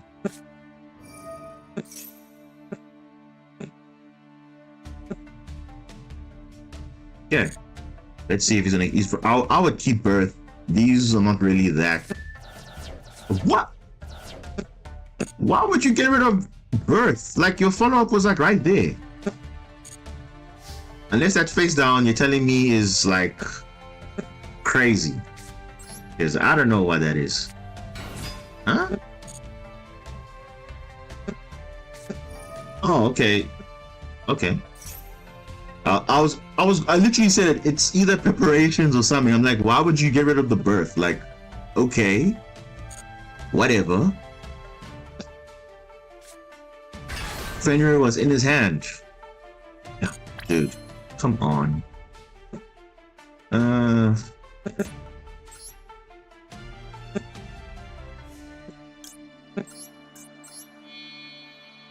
Let's see if he's gonna banish this one. Let's see. Will he banish the Sea Angel?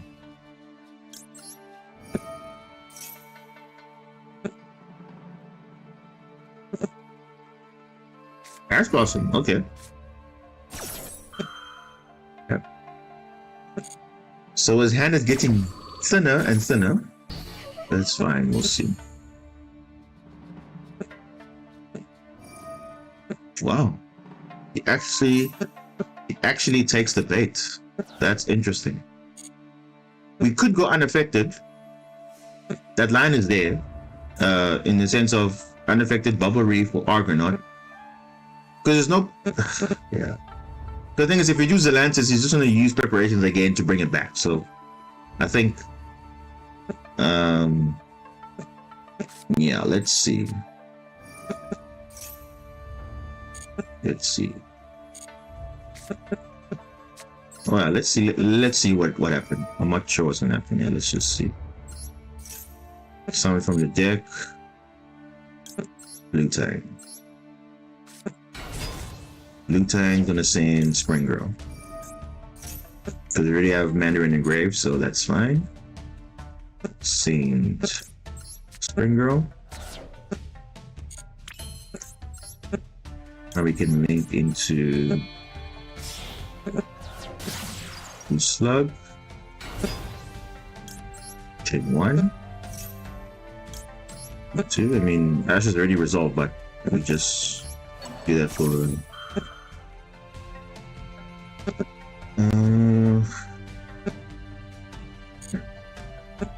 It's fine.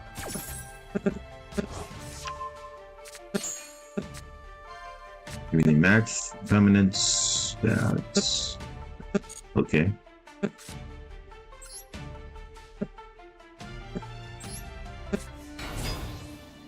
Okay. Link 2. Oral.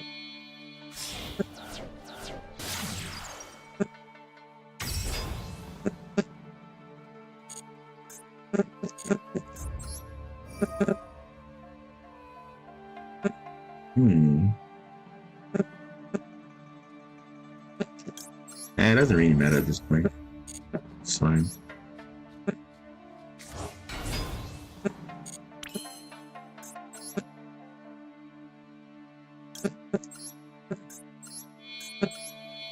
Go into the photo triangle. Let's just try and equip something.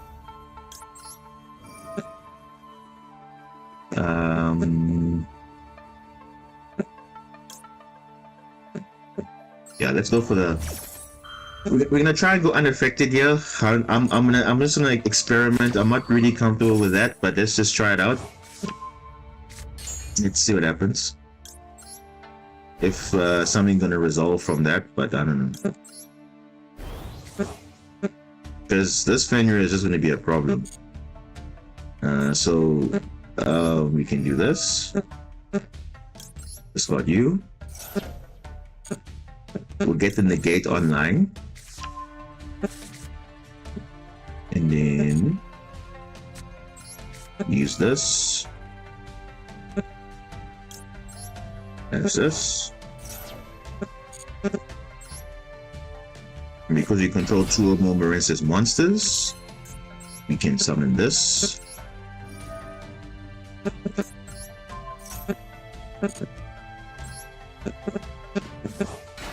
So I have a choice. Do we go Argonaut or do we go Bubble Reef? What is going to be more valuable? I think, because either way we have Wave Negate, but what is going to be more valuable for us? Is it the Spell Trap Negate? Let's see what Springo gives us. Oh, best Lima, okay. Okay, that's good. So now we have a choice. We go Bubble Reef, we go Argonaut. Zelantis doesn't make sense because he's gonna banish we banish the Fenrir, it comes back with preparation, so we're not gonna do that. I think Argonaut would be the better one because we can negate this on his turn. And then we have Wave. And then Fenrir won't be able to do anything. But then he can still banish on the following turn. But we'll see. Bubble Reef, yeah, it's a good card, but yeah, I think let's go for the Argonaut play. I normally don't go into her, but yeah, let's go into Argonaut. We rarely see Argonaut play, but yeah, let's see if it will change anything. Equip this one. Equip this one. And oh wait. Equip the wrong thing, but it's fine. It's okay.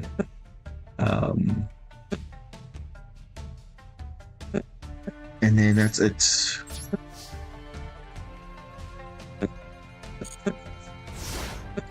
So yeah, Spell and Trap Negate. We also have Monster Negate. So we're pretty good. If he has no follow-up in his hand, hopefully.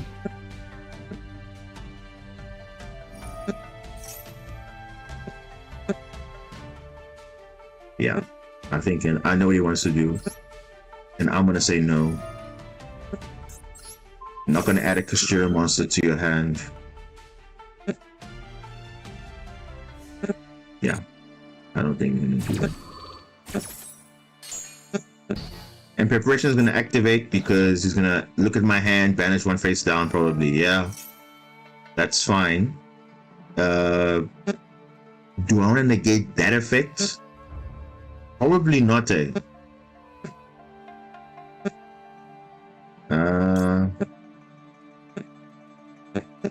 I mean, you look at my hand anyway, so it's fine. You can just get nothing. Let's force him to use the preparations. Because obviously there's two effects there. So I want to negate the one that summons from the banish zone or the hand. Because the one he's activating now is to look at my hand and banish one face down. That's not important.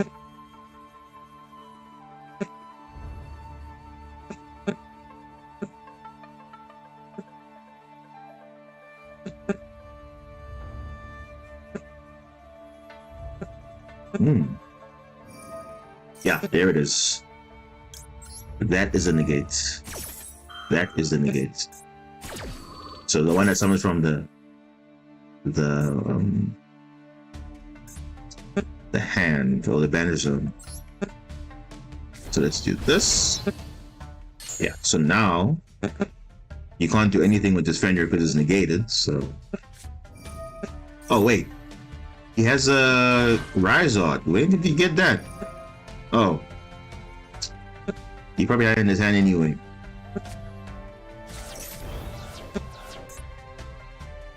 Oh, there goes my Kaiju. Oh, Pescalis. No, that's not good. Alright, that's fine. So you can go Shangri-Ira again. For what? Big Eye? What is he gonna be?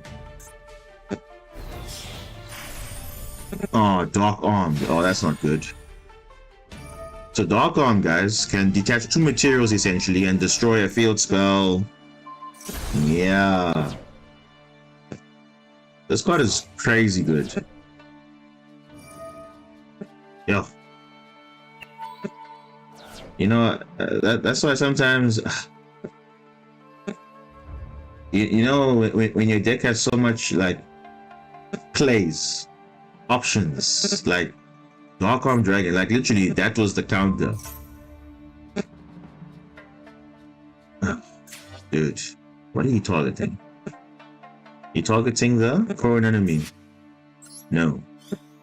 Casanima says no.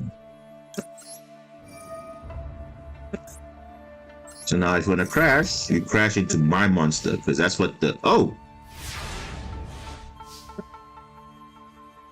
Okay. Oh, and we drew a wave. That's good. That's good. That's actually really good. Actually. It's actually really good. Because look at our grave. Our grave is full of monsters. And Dark on Dragon can't do anything else after that, so pretty chill about that.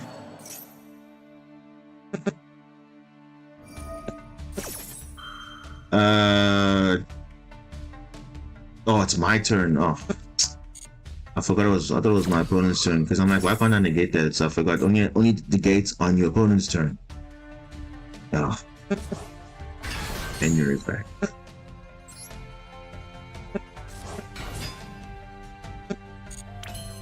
Okay. So we do have a second field spell. So if we play it, it'll become unaffected again. So wait, where's our link one? Gone.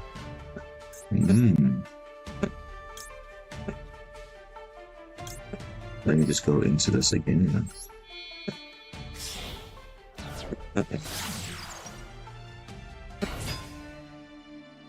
Okay.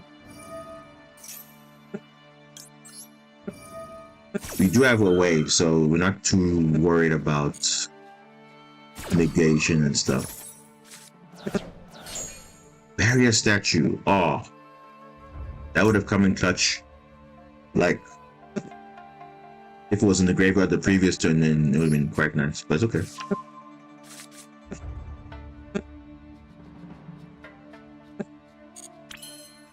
Oh, he says it's into banish. Okay, that's interesting.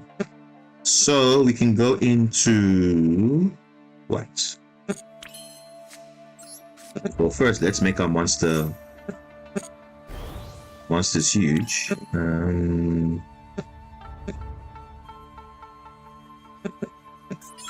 Okay, unicorns out. This is dead.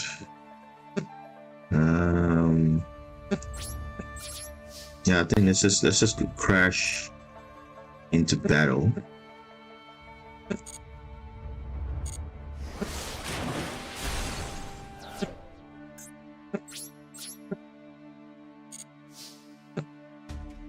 And we can link summon Coral again, just for the follow up, and then we can get a card back.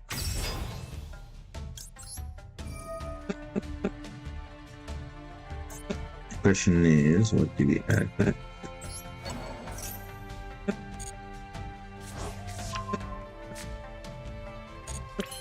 Or we can do this though. Use dive, summon from the deck. Oh, it actually works out perfectly, actually. You can use this. Send Pascalis.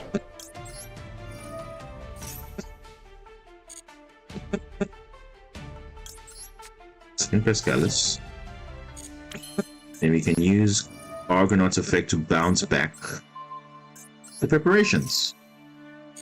And I can't use it for the follow-up turn. Nice. And then we leave it like that.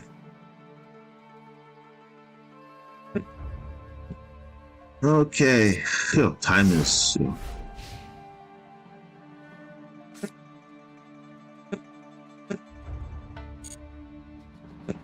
Dude. The draw phase.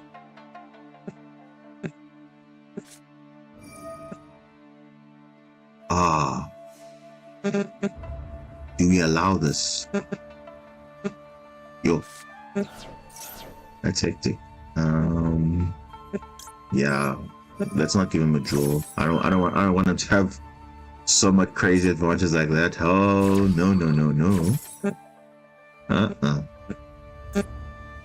And I think we can just summon the Crystal Heart, not doing anything, so it's fine. Because it can only attack this monster anyway, so battle phase. Does he not know? You can only attack Argonaut. What are you doing? What are you doing? Opponent, what are you doing? You have mini matched? Oh, what? That's crazy. Wait, this is our second. Wow. Actually smart. Okay, let's keep this. Let's do this. It's fine. Let's keep our negate online. That's preparation, so we knew that's fine. That's preparations. That is preparations. Ah, Nibiru. Not where were you like a few turns ago? Let's use Pascalis. Oh, we can get back the ocean.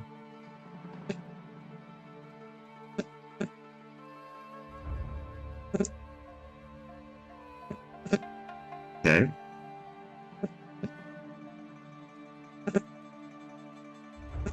So you guys are wondering why is Argonaut still 2900?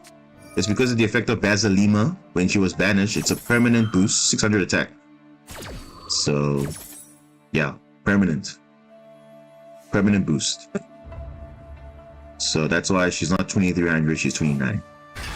Unicorn. Unicorn. Okay.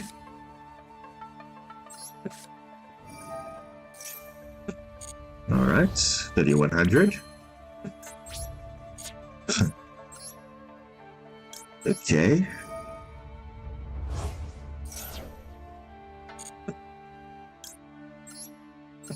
Okay.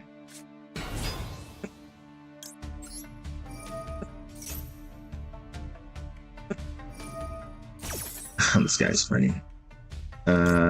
Let's just negate that. At this point, we only have 5 cards in our extra deck. Like, we don't really want him to be banishing anything more, so that's fine. What do we send? We could send a... It's another Mandarin, because Seos and Springle are not really doing anything now. You can literally take my debut. That's fine. You can take it all you want. That is fine.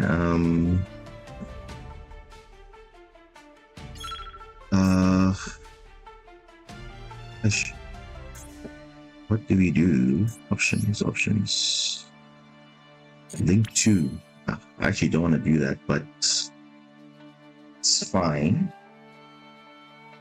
It's actually fine. Oh, actually, should I get my equips back?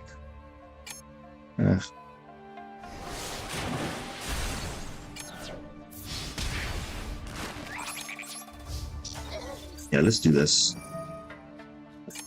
Return you. Yeah, so literally it's buying me like a chance because I don't want him to use preparations again on this turn and stuff. I want him to draw. Oh, come on, don't draw something great. Ah, the Rizard, what? Hello? Doesn't do anything, but okay. It's fine. Spring Girl.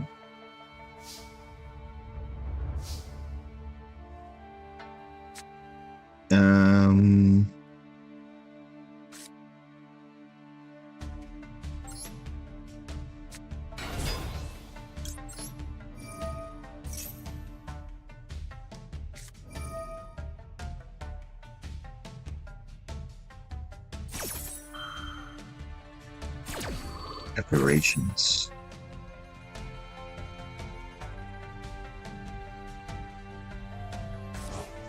Kashira Ogre. We'll look at my deck and banish.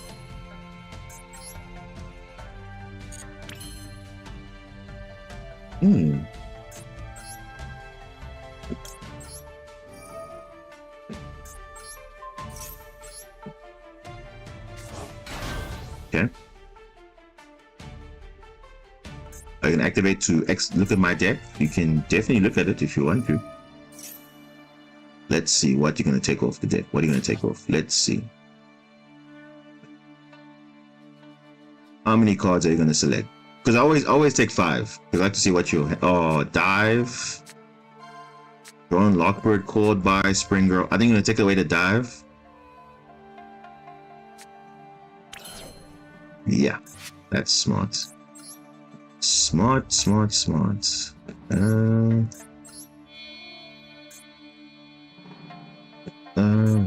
You know what? Let's try and do this.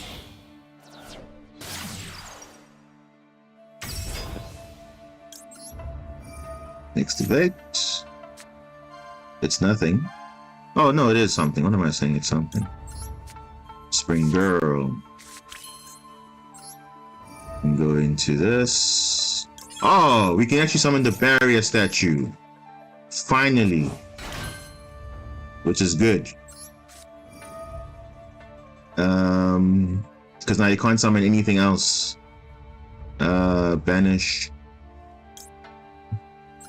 you. It's fine. Yo, that's insane. Because we can do this. So now we literally can't summon anything other than Kashira Ogre. And Kashira Ogre can only attack Argonaut, so he's pretty much screwed over, essentially. Which is nice. And again, preparations, we don't want him to have a trance. So let's just do this. Get this to hand. I think we should be fine. We should be good. We should be good, guys. This is turn 10. Pretty insane back and forth, I will say. So Argonaut's putting in some work. That evenly was clutch. Oh no.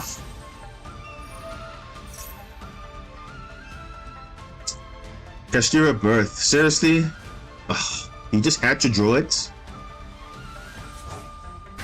Yeah, like I'm saying, you can only summon Kastira Ogre, you can't summon anything else. And the Kastira Ogre can only attack Argonaut, so it will just keep on losing. So, how are you winning this? You can take my cards, it doesn't matter. How are you winning this? You're not winning this. You're not winning this. And notice, guys, even though Argonaut doesn't have any equips, she was still link summoned with Crystal Heart early in the duel. So as long as Battle Ocean's on field, she's still unaffected by everything. So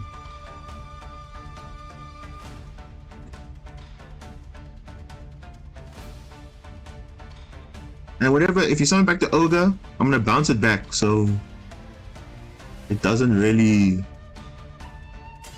Yeah, I think he knew. I think he realized. Oh wait, I can only attack into Argonaut, but then if I get rid of it, you bring it back, I can get rid of it again. So yeah, pretty interesting duel, I will say. But obviously, not to say it was easy, because oh boy, Lava Golem, holy, yeah, we actually stopped ourselves from that. So yeah, it's a pretty much standard pure Kastira, as pure as it can be.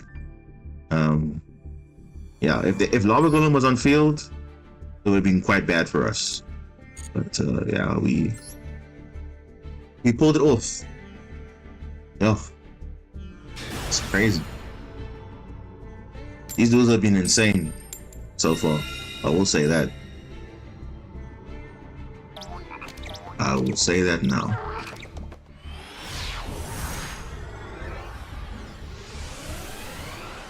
All right. Okay. Good hand going first. Like it. I like it. I like it. Very standard line. Well, not so standard if you're gonna get Ash like this.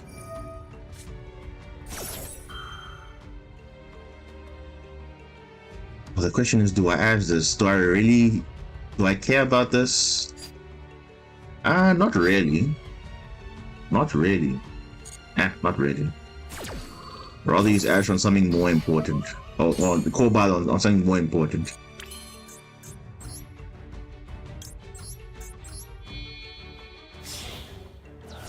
Unless he has impermanence, which he's just the greatest of all time, but yeah, we are gonna get Excavate off Blue Tang, hopefully get something nice. And then we just take it from there.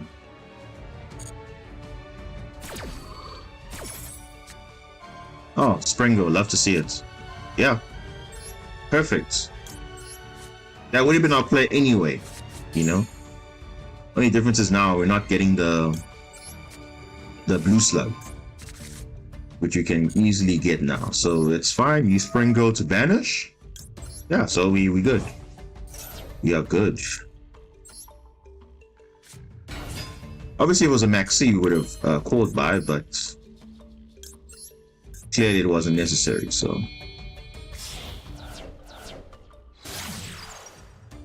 Yeah. Let's mill again with Spring Girl. What do we get? A Mandarin! Second one. Not bad.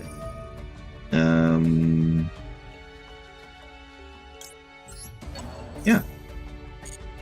Then we can safely use the one in the graveyard. Yeah.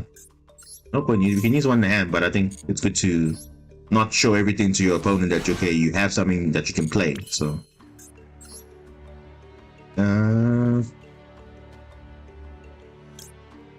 Yeah. Like I said, I don't mind using the second one because I have one in my hand already, so it's fine. We can go here. Go here.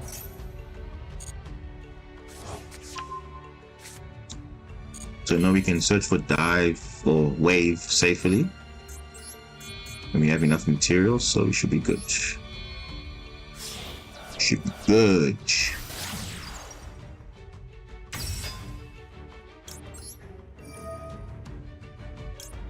Oh wait, flip. I made a mistake. Why did I do that? Why did I activate? Whoa, I misplayed a little bit there.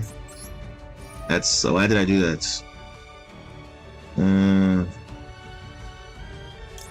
Yeah, I shouldn't have done that. That's fine. I still have a link one, so it's okay.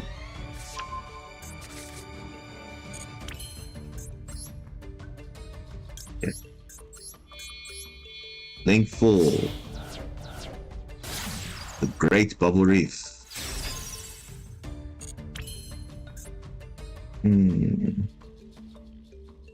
No, we're still good. We're fine. We're okay. We don't actually need to draw anything, so it's fine. I'll keep it for the later game. And then permanence and a wave, so we're good. Should be good.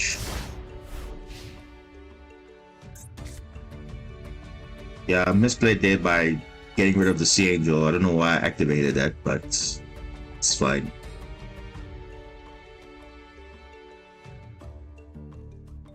Oh, actually, no.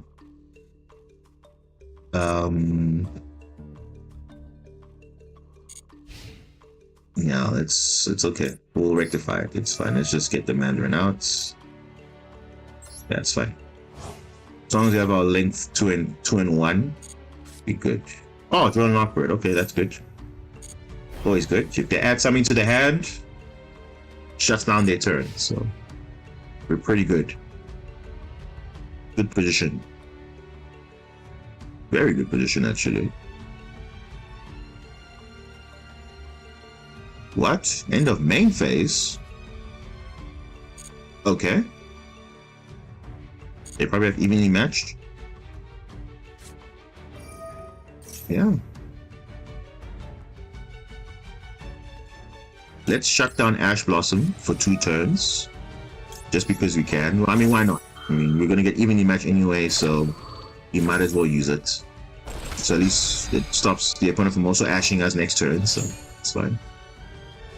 And obviously these cards are not so important to us, so that's fine. Yep.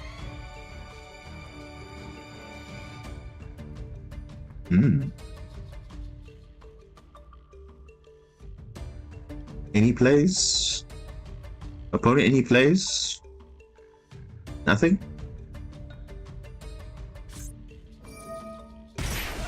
Whoa, level 7. You're either playing Punk or you're playing Kashtira. Yeah, you're playing Kashtira. And this is a very good negate.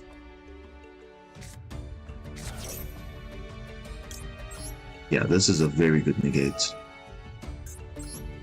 Because I don't intend to make a level 7 play, so negating this is actually pretty good. And also we don't get to banish top 5, so yeah. Hope he doesn't have birth. Oh, okay, he has the Senate done it anyway. Oh, okay. I was trying to prevent that, but it's fine. He's in no Shining Era or Big Eye. Ooh. I'm unaffected. Nope. That was terrible. That was terrible.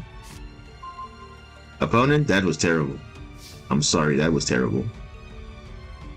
That was terrible. Yeah, we can safely banish this one. Yeah, we literally have... We should have game here. I'll be very surprised if I lose this. Very, very, very surprised. Yeah, let's normal summon Basilima. Let us go again with... So this is the same line, but now with damage.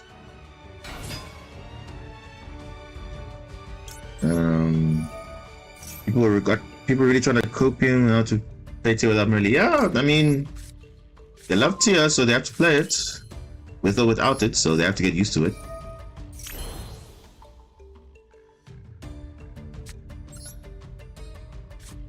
I saw a video in my feed of someone Replacing Merly with Aqua Spirit. Why would you do that? Is there something that we don't know about that makes it broken?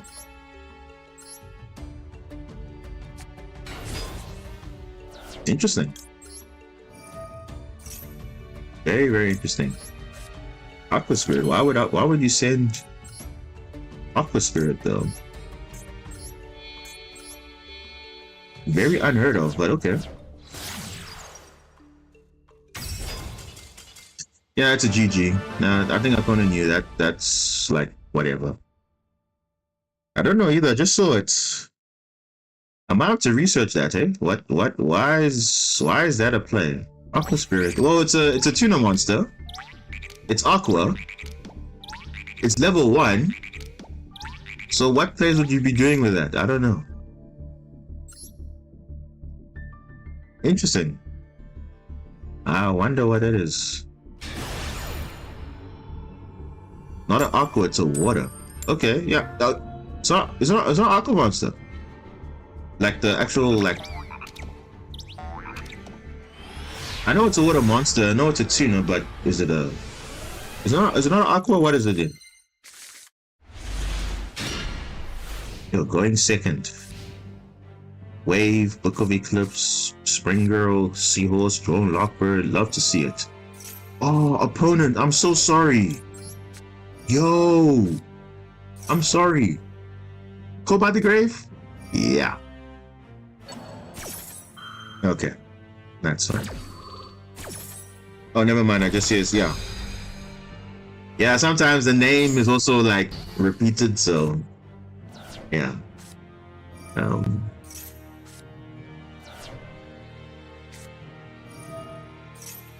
Endymion. Ooh. So long as they don't summon the Mighty Master, I should be good. But if they do, I'm gonna be in trouble.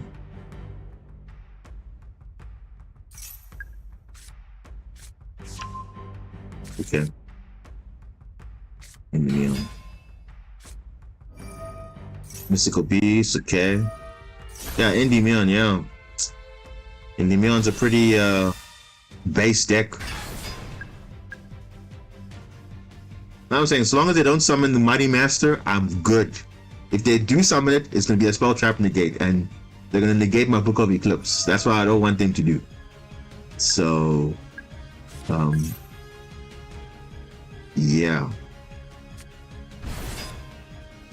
Because obviously, these cards are all, you know, Monster Negate, Electromite. Yeah, okay. The deck with the largest amount of card text. No, it's actually just one card. Oh, no, come on. He had the enemy on his hand. Come on. And Astrograph is just too broken because now it's gonna literally add the card that was destroyed this turn, which was the Endymion on the Mighty Master of Magic. So, yeah. Rip number 86, yeah. I guess the guy was a Rongo enjoyer. Well, to be fair, guys, I was also using Rongo, but not for the toxicity of Rongo. It was like just to turbo out a play with the Water Exceed line, because you could actually summon Barrier and Hope, copy the effect of Rongo. So it wasn't like Rongo was on the field, I was just using the effects of Rongo. So obviously that line is no longer there. So, oh guys, I also forgot. I saw they also announced the Duelist Cup for October. So not this month, for next month. So that will be quite interesting. We played, I know the last Duelist Cup was in March. We played 3 decks. Pretty good. Water Exceed was one of them, Marincess was one of them, and I think Super Quantum. That was, that's how I reached division level max. So, yeah. Next season, hopefully when the meta is gonna be not too crazy, yeah, might do the same line again, pick 3 decks, and then go as far as we get. So hopefully by then we get new support, new cards or something, but yeah, definitely that will be on my mind also, like preparing for that as well. Fenrir, are you serious? Why are you messing up a Chad deck like Endymion with Fenrir? I mean, fair enough, it's level 7. But I mean, really now? And like I said, because the Mighty Master's on field, now my Book of Eclipse is kind of dead now because he's going to negate. Okay, smart, destroying the chicken game. That's very smart. Yeah. You see, even yeah, as like I said, Fenrir is just everywhere now. If your deck cannot deal with it, then you end up just losing, and that's just like, wow. Okay.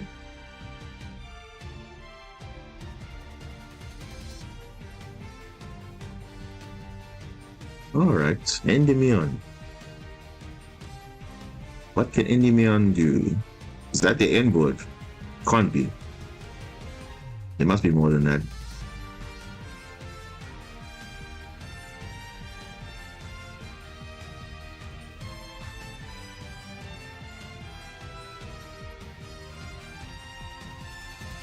What are they thinking about?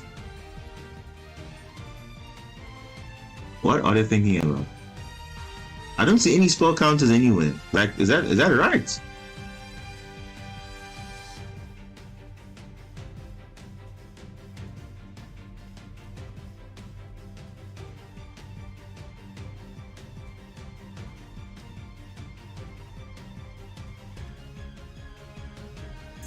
Beyond the pendulum, funny enough, is going to get an upgrade in the future called Exceed the Pendulum, Link 3.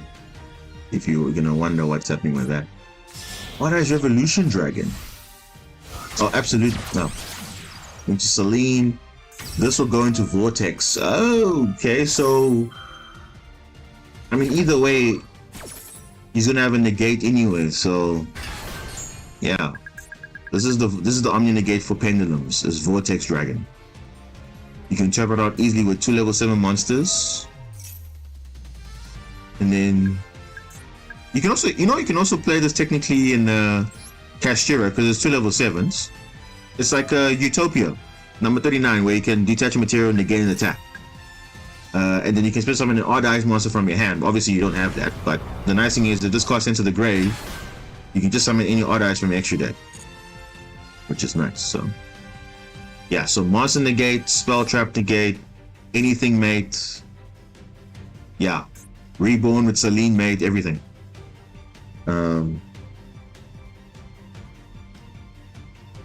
Yeah, I know people are drilling over here. Yeah, it is what it is, but if the card art is like that, then that's what the card art is. But yeah, it's a pretty good card though. The effects are pretty good. But yeah, you know people love their waifus, so yeah.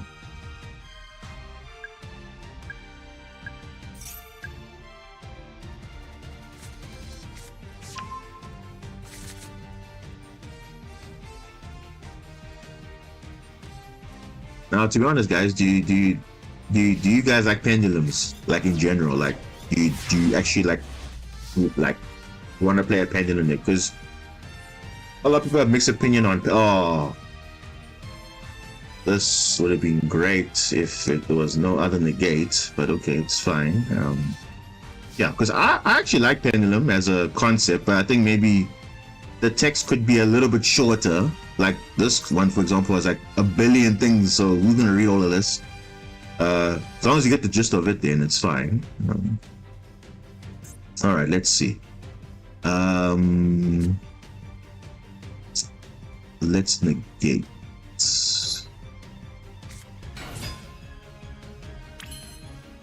Okay, no, let's first bait out the negate. So we're gonna have this one. We slug.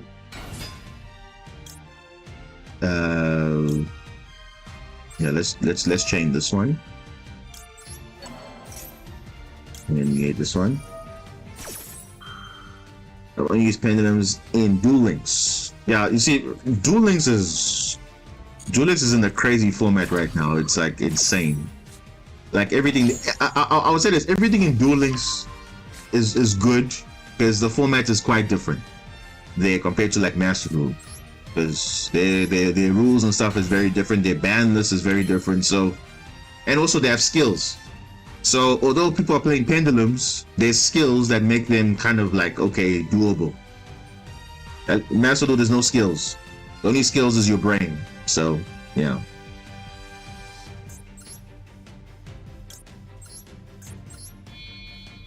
Yeah, Valence is a pretty cool pendulum deck. Not just because it's a water pendulum deck, but it's a nice unique concept. You know, about moving monster zones and and cards getting effects when they move monster zones. So yeah, pretty interesting. Why is it not negating this? Hello? This is a monster effect negate. This is Omni negate. What's going on? What is he waiting for? What is he waiting for? Okay. Okay, let's just go with the plays, I guess. Huh?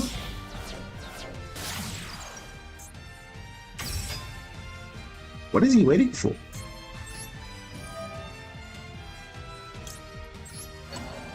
He's gonna negate here. Okay.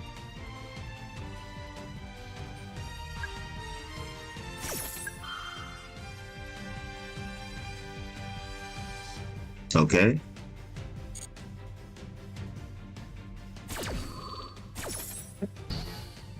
Okay, negate. Okay, that's fine. and an enemy is going to activate the effect to add back. Okay, that's great. All right. You're going to negate that also? I was about to say no. All right. That's fine. Then we're going to use Book of Eclipse. He has to negate that. He has to negate this. Yeah? Yeah, okay, Endymion, that's fine. Okay.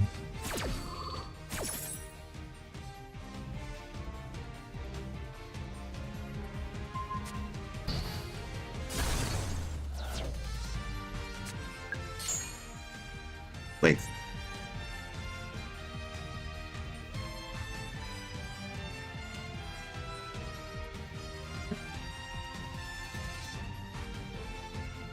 Okay, once per turn. Okay, cool. So it doesn't have this. It's not like a continuous thing. Yeah. Yeah, with Valence you must be careful, because if you mess up the zones where they are placed, then it mess up the whole combo. Because I remember I was playing against one person. He was playing perfectly, but then he messed up one combo, and then he ended up scooping because he's like, I don't have an out to that. Spring Girl going to banish Blue Slug. What? Activate. Okay, it's fine.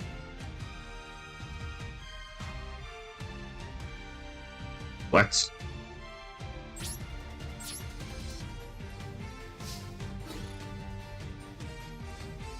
What am I doing here? I was trying to use up all the negates, but it seemed like I don't know, what is he waiting on? Like, what is he waiting on? So I don't want to crash into this, waste even the match. But then again, it's once per turn, so you can just activate it again. Yeah, I think. Yeah. No point crashing, because.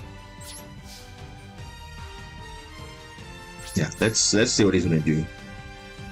He probably has game, but it's fine.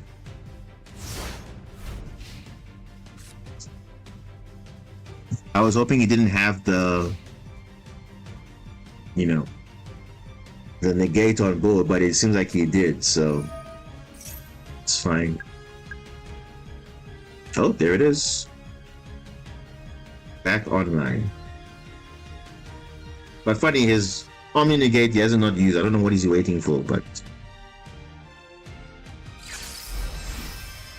Pendulum Shogun.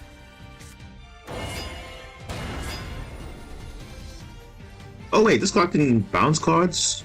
The reflection. Yeah.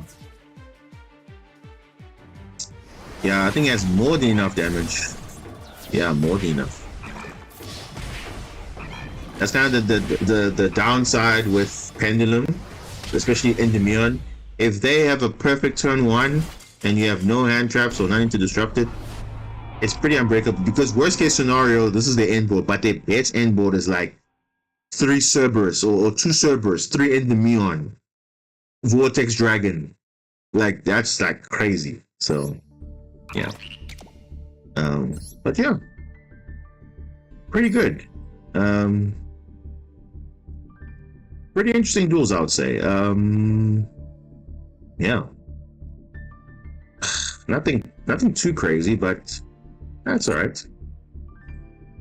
We're doing pretty good. Obviously, we are unfortunately getting like unfortunate matchups and stuff. Like people have good hands and they have Fenrir always for some reason and Maxi, but I mean that is the game, so can't do anything about that.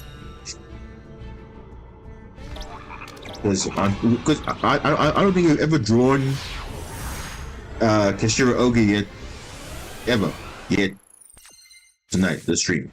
So I don't know. And yet we're playing like at least 2 copies, so I don't know what's going on. Yo, Pascalis, you see both of them in your hand, you must start worrying because it's like, yeah, why are they in your hand? Why? Okay, so let's do a check.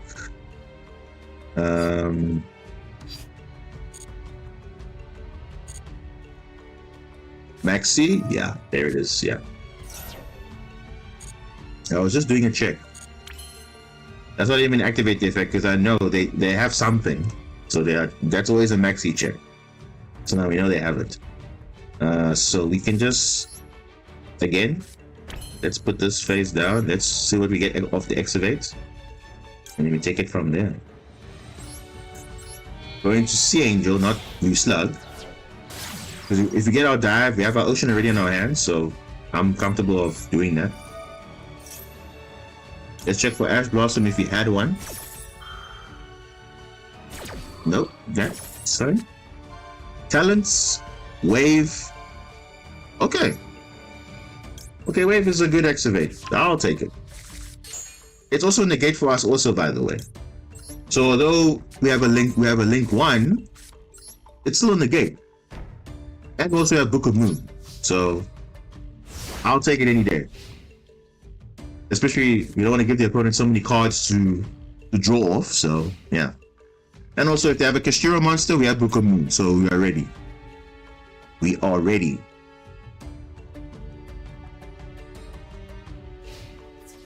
Battle phase. Oh no. Battle phase. So unfortunately we lose our disruption in a way, because now we have to use evenly matched, so we can only keep 1 card. And the card I actually want to keep is the Book of Moon, because Marincess Wave will be dead, so rather keep a card that actually can be used. So yeah, we're gonna keep Book of Moon. Yeah, that's why you see I don't like going this equip route of going Battle Ocean equip 3, because now you see everyone's just maining evenly match, and it's like, yeah. Oh, Rika. Okay, so if they are summoning Rika Petal, it means they don't have the Loki, the Sunseed Genus Loki, because it's a level 1 from your hand or deck, and they would have summoned the Sunseed Genus Loki, and they would have gone for a combo. But they summoned the Petal, which means they don't have anything in the hand. I assume so, but let's just see. I don't know. Let's see. Because they would have summoned the Loki if they had the play. Rika Con, okay.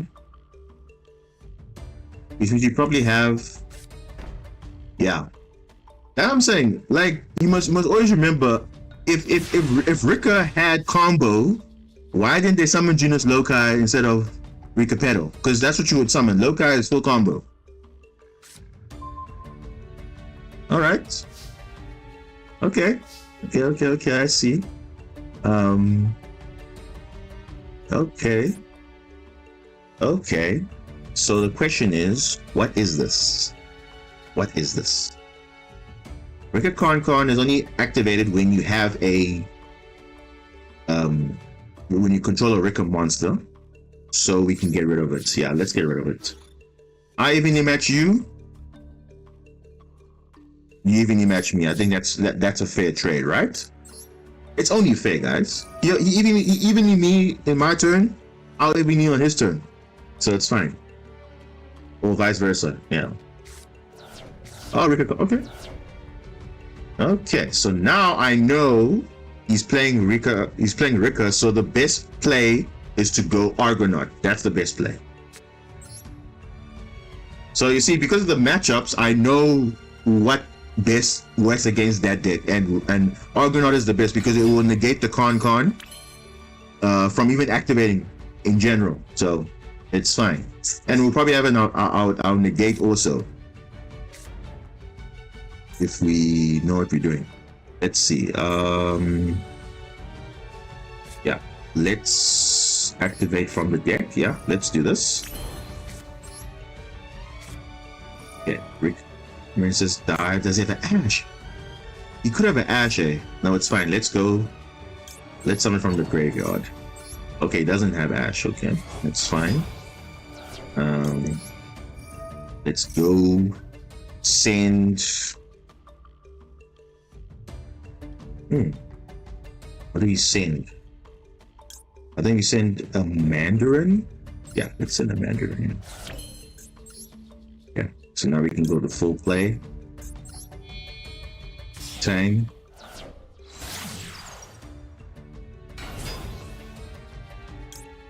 Yeah. Tang. Slug. Get back, Tang. Okay. What do we get off the excavate? Oh, another wave. Oh, a spring girl. You know what, guys? It's fine. I'm gonna actually take the wave because I don't know what monster they have in their hand or whatever. So we'd rather go on the safe play. So we do that. Then we're gonna use Sea Angel to add another dive for the follow-up. Okay, so that's fine. We're gonna use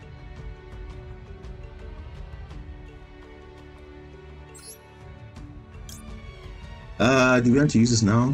Yeah, let's use this now. Let's get more bodies on board. So we already have wave, so that's good. So we could go the coral triangle line, but we don't need to. It's not necessary actually. I can go straight into the, yeah, let's actually just do that. Let's go straight into that line.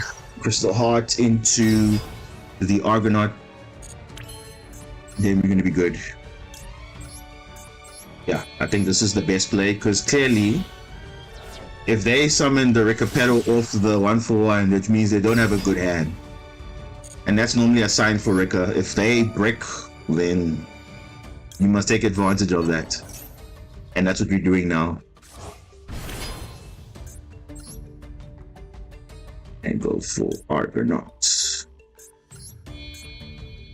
Because it will stop the search of setting a spell trap from the deck. And we also have a Marincess Wave in the hand. Plus we also have follow-up in our hand. So you should be good. Should be good. Should be good. What are we going to add back? Let's add back the dive. A second one. Because we already have Pascalis in the graveyard, so it can be used for something else.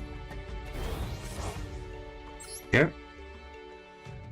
Let's equip everything but Crystal Heart, because that can be used for something else. And we pass turn. Yeah. If they have another evenly, We have a spell and trap negate, so we good. Should be good.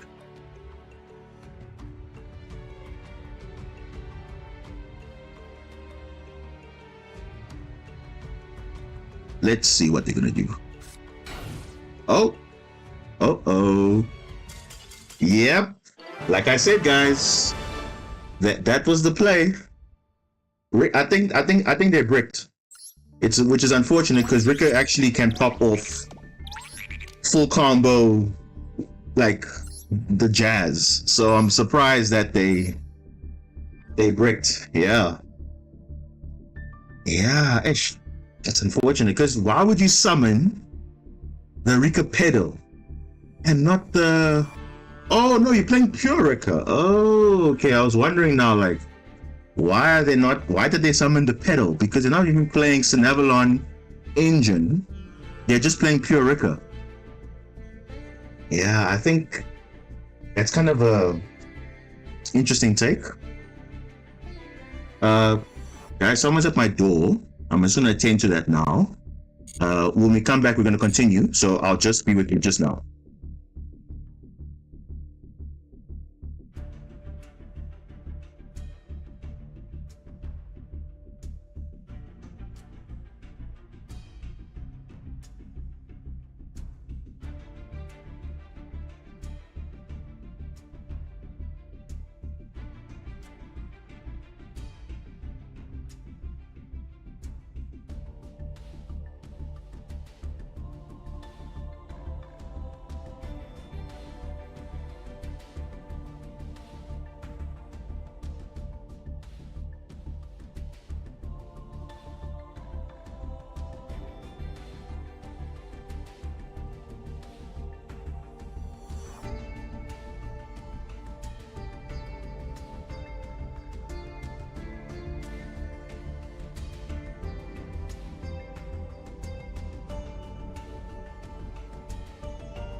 Hey guys, we're back. Apologies for that.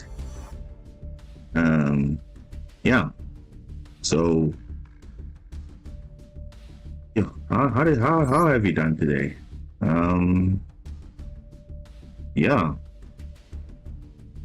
Interesting duels. I will say that.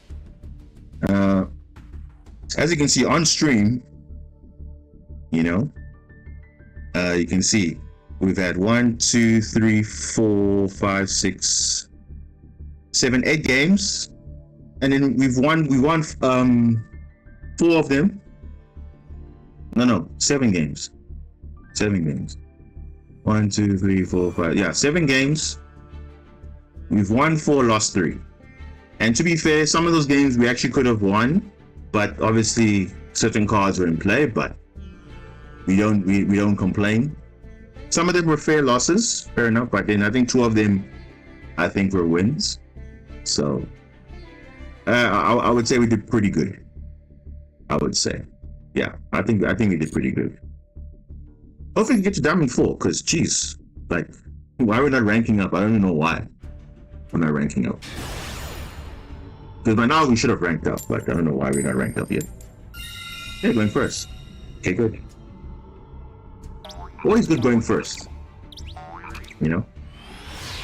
Always good to go first. Hopefully you don't break though, because yo. Ooh. Yeah.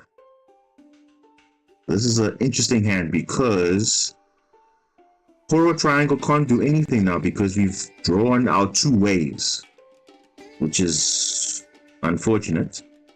So Koro Triangle will not search anything. Okay. Opponent, what are you waiting on? Maxi in your hand? Or what? What's going on? I mean, you do have triple protective talent if they have an Ash or something, but... And also Basilima is not also a good starter, but again, we can do something with that. But I don't know. Wait. Huh? What's happening with the Proteus connection?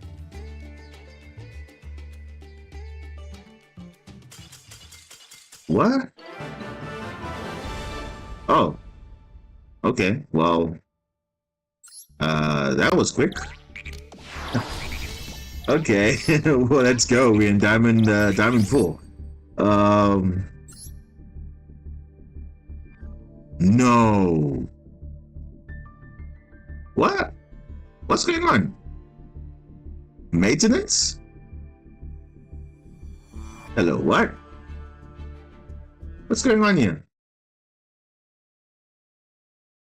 Okay, the stream is no, not the stream. The game is restarting. Jeez, what?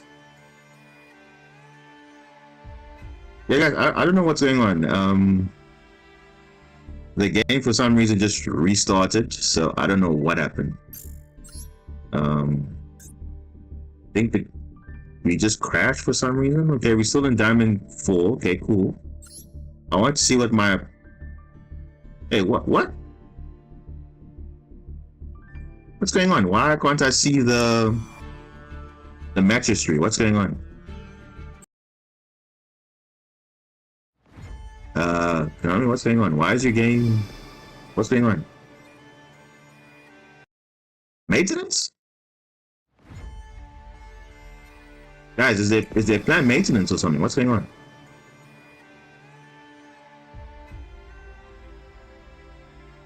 What?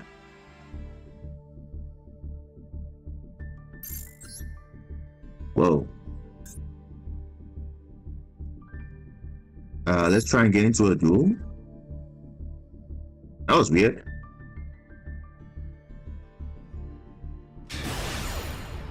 Oh, what's happened to you as well? Okay.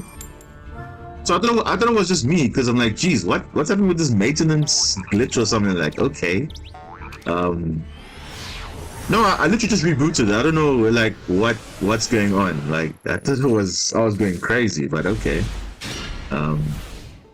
Like, it seems like it's back to normal now, but I was like, okay, that's a bit weird, because I wanted to check out what the previous opponent's deck list was. But okay.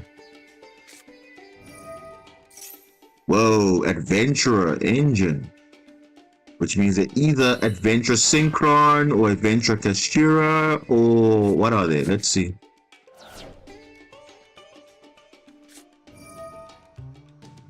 What? Adventure Telement? Whoa. Okay. Yeah, Adventure Telement. Okay. Yeah, maybe the server's overloaded. Maybe, yeah. Probably, but okay. Whoa. Okay. Opponent is playing Adventurer Tears. That's, again. Oh, our graveyard is quite nice. Okay, we got Marincess names. Okay. Okay. People are playing different ways of Tears, it seems like. How would you discard Effect Veiler? What? That's crazy. That you give away a negate just for Jet Synchron? You gotta be joking. Then that means your inboard must be crazy.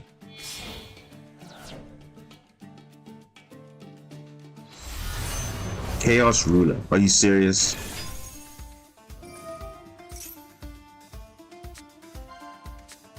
Water Enchantress, Shadow, Ash, Rhino Heart. Yo, if he doesn't have a tear in his hand, that's pretty dead, I think, in my opinion. Okay, so that means he probably has something if he's getting rid of the Rhino Heart. No. No.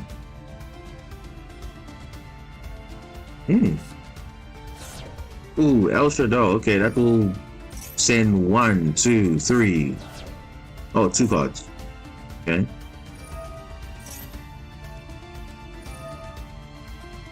Add a Telement's monster, but you cannot activate the effect of normal summon monsters because of the adventure token. So why adding back the Rhino Heart? I don't know. Okay. But my question is, Okay, guys, maybe I'm going crazy, but if you're going to use the adventure engine, why would you not keep the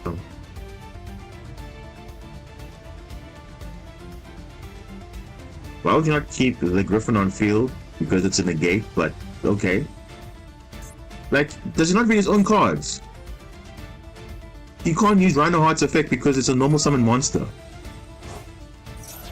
Like, this guy thought summoning Cross Ship here would do something. It doesn't do anything.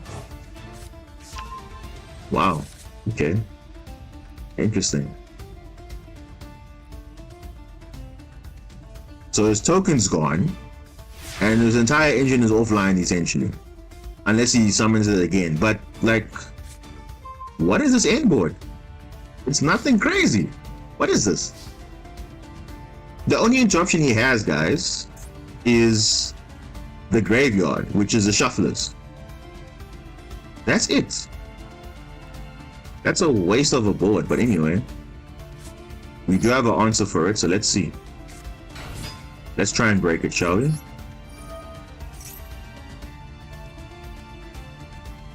Wow. Maxine. I'll tell you what. We don't care about Maxine. We're gonna play through all that disruption. We do have already. What do we value more? Second Mandarin, yeah, let's do that. Wow. You know what I'm saying, guys?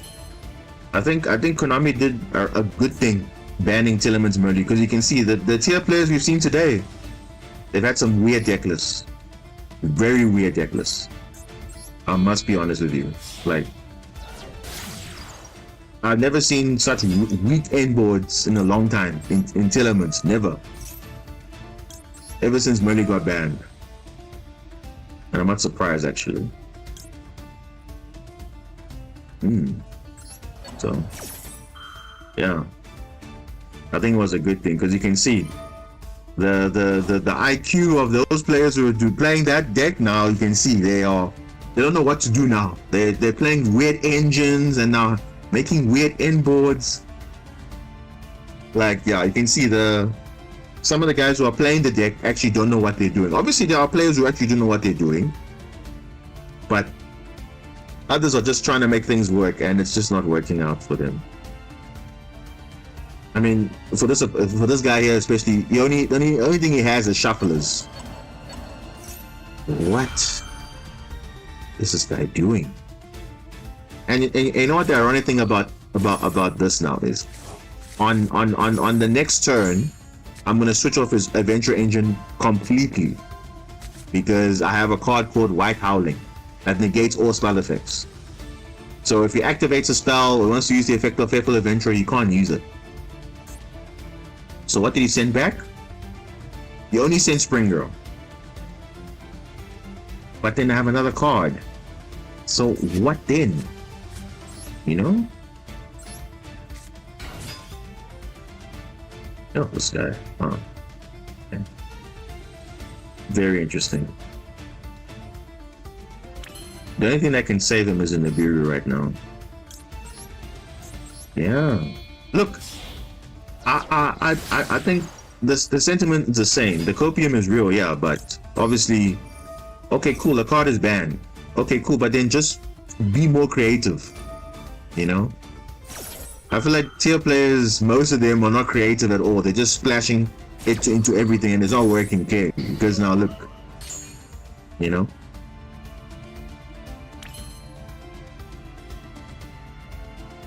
Yeah, I'm saying they literally just copy paste. I don't know what they did. Literally copy paste. Oh, what a waste of a shuffler! But anyway, that was the whole point, to shuffle them away, so I can summon my Link 3 normally. But yeah. But you see, guys, at least the OCG, those guys are creative, because you see, Tillerman there is like bad, because remember, Kekalos is banned, their field spells at 1, just like in Master Duel, but all the names are at 1. So they are being very creative with their deck building, because at least they're not trying to make it like run with adventure package and some weird stuff. They're running like, I think, a punk tier version, which basically turbos our Chaos Ruler, and then Chaos Ruler gets their mills hopefully. So I mean, that's at least there they've been creative. But yeah, with Merly Band, people don't know what to do. It seems like clearly they don't.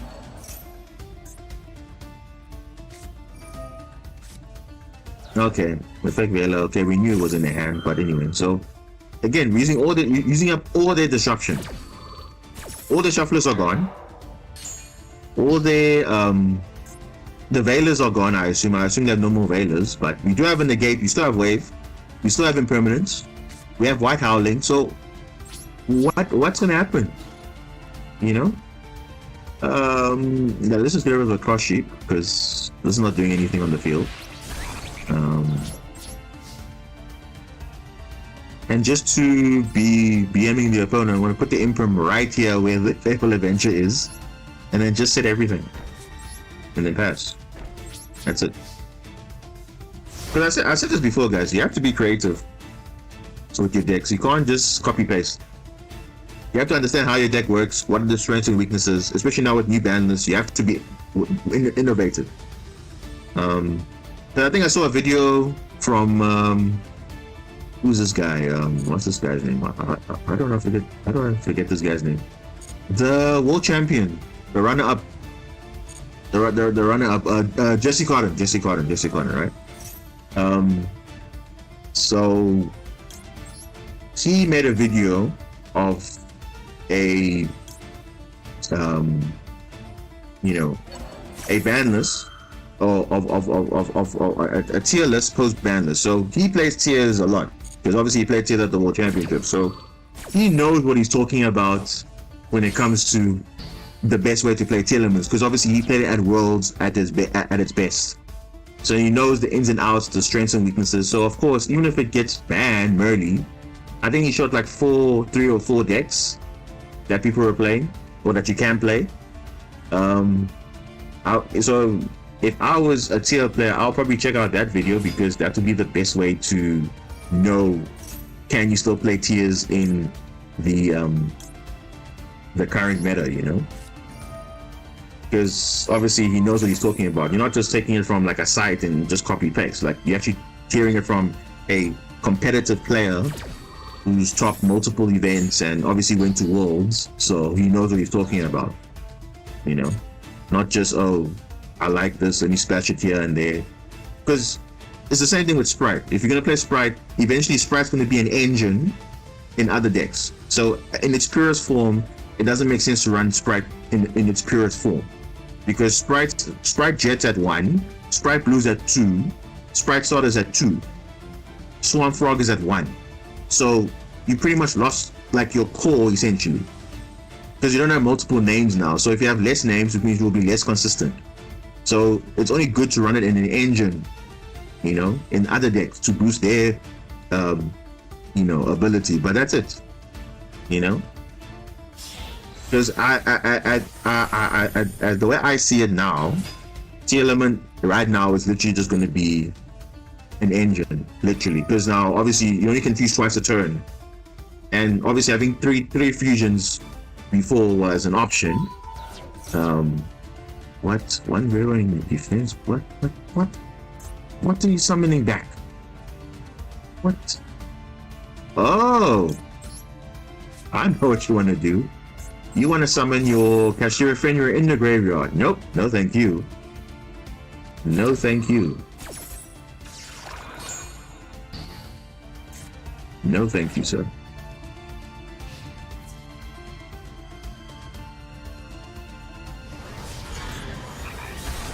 Okay. Thank you for giving me back my blue tang.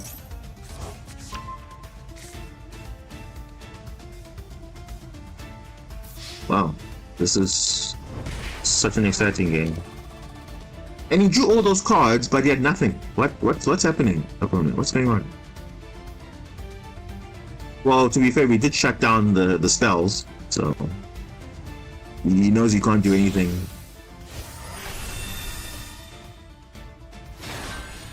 And this one Zeus, what? I don't understand. We just win now. We honestly just win. Maxi, you can maxi me, it's fine. If you don't have an Ash, we're winning this game. I can tell you now we're winning this game. You better have an Ash, otherwise I'm winning the game. That's not even funny now. I'm winning the game. Yeah, I'm literally winning the game. Wow. What's in this graveyard? What is it? What is it? What is that? Does it have another Velo or something? I don't know. What is this issue? Okay, let's see if we can get this. Dude, what?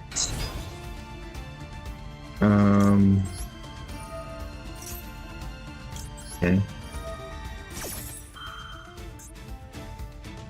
How many equips we have? We have 2.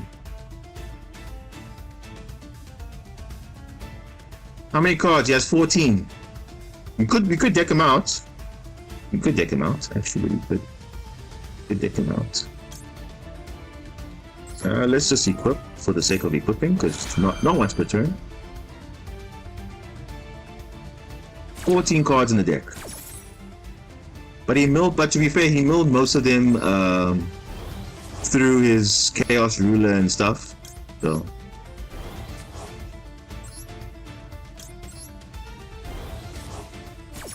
they're not big enough for Zeus, but it's fine. Oh, Mandarin. Oh, Spring. Wow. Spring Girl. I think, guys, we just win. We literally just win. I could, but then I can just close the game out on my own. Pascalis. Where are you? Oh, you shuffled it back. Ash? No Ash.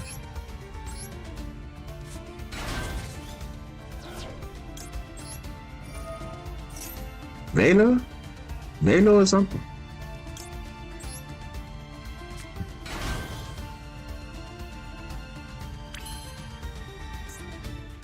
Wow. This is going to be very, very interesting. Okay.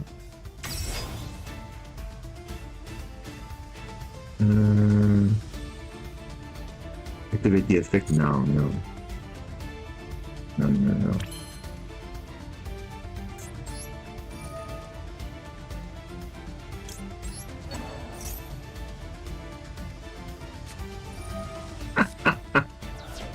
He doesn't know that it doesn't matter because I already have game either way.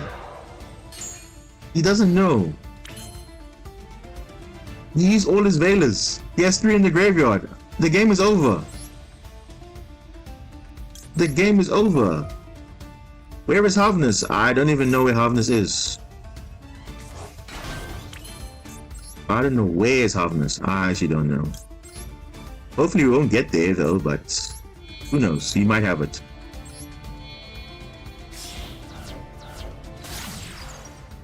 Ten cards left in the deck.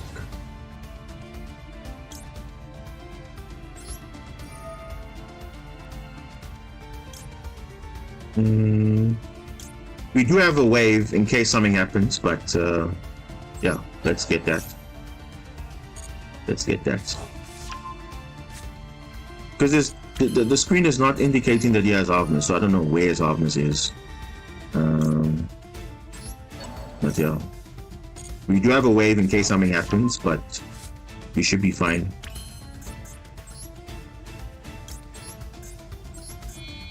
Yeah, this is... yeah.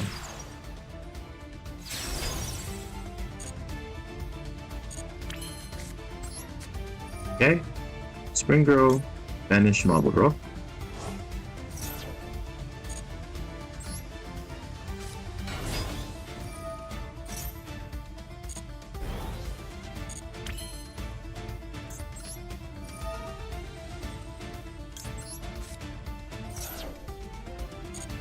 I'm surprised. There's no Harvness. I don't know where the Harvness is, guys. I actually don't know. 6 cards left in the deck. Nibiru. Ah, you see, that's why I got the wave. You see? You see? This is why I got the wave, guys. This is why I get the wave. Because the Kelbeck is in his hand for some reason, but the Harvness is not. So, let's just negate the Zeus. So now we are unaffected. So you can summon this monster, but we're not going to be spinning back. Unless he's waiting for something, but I don't know what is he waiting for, because I just want to summon Zelantis, board wipe, and Tsuchiji. How many cards in his deck? 5 cards. Hello. What? That's crazy, man. I don't even know. What? And remember, this is one summon. This all of this counts as one summon. I don't know.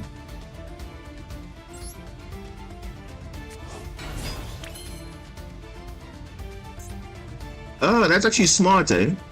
Because now if because I have one more summon. Okay. Is this lethal damage? 6,000? No, it's not enough. We need to make more. We need to make more. Yeah, you can't use Harvness. He can't. Otherwise, I'll literally deck him out, and then he's got, yeah.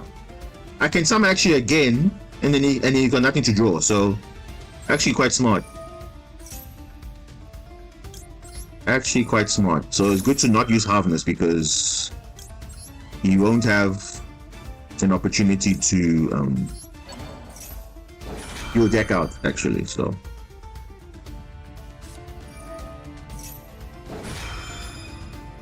hello, opponent, you got 3 cards in your deck.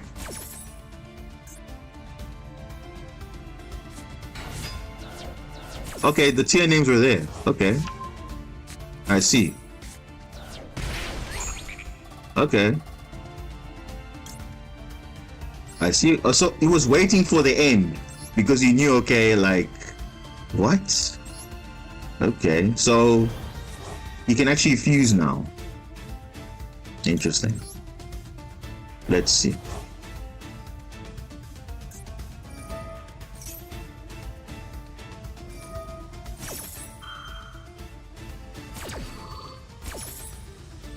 Okay, so maybe he, yeah. I think is I can't take him out now because he's gonna fuse now, so we have to wait for him to finish. Okay, so Collider Heart, okay. Oh, I think he's got 3 cards in his deck now again, so. Huh? Oh, he's just gonna, yeah, he was literally waiting because he thought you would get. Okay, so his 2 fusions are done. He can't fuse anymore.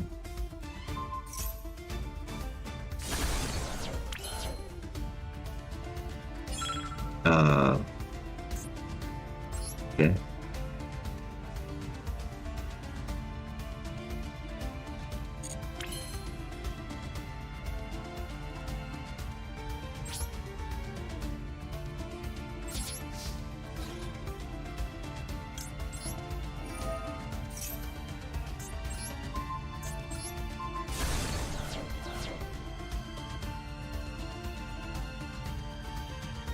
Okay. So he knows. So he knows if he activated the Kid Kalos, he would have milled the 5, and then that would be a GG. But okay, it's fine. He knows. He knows what's happening. So what is the play now? What do we do? What do we do? I think we just go into.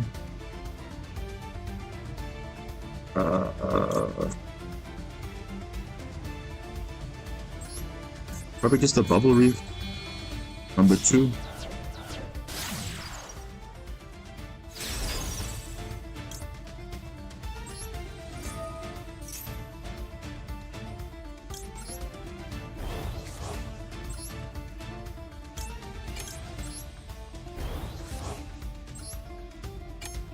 Yeah.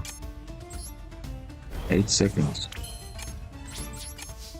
Okay, well, that was a turn of events, but okay, interesting. Very interesting. He was waiting for the end, so all his names were at the bottom, it seems like. Okay, what are you gonna get? Oh god. Where's your halfness? Ash. Oh.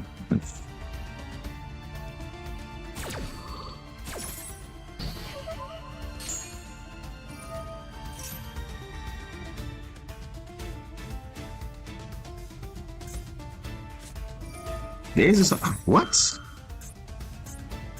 Okay, so he's gonna fuse again.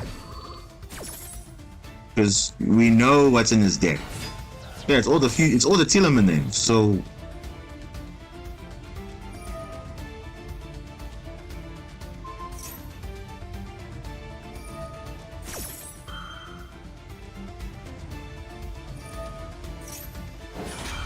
Ah, man.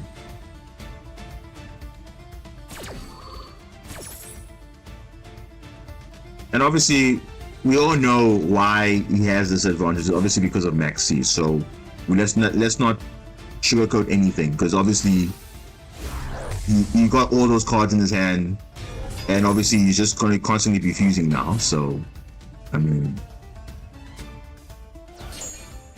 yeah, it is what it is, but it's fine.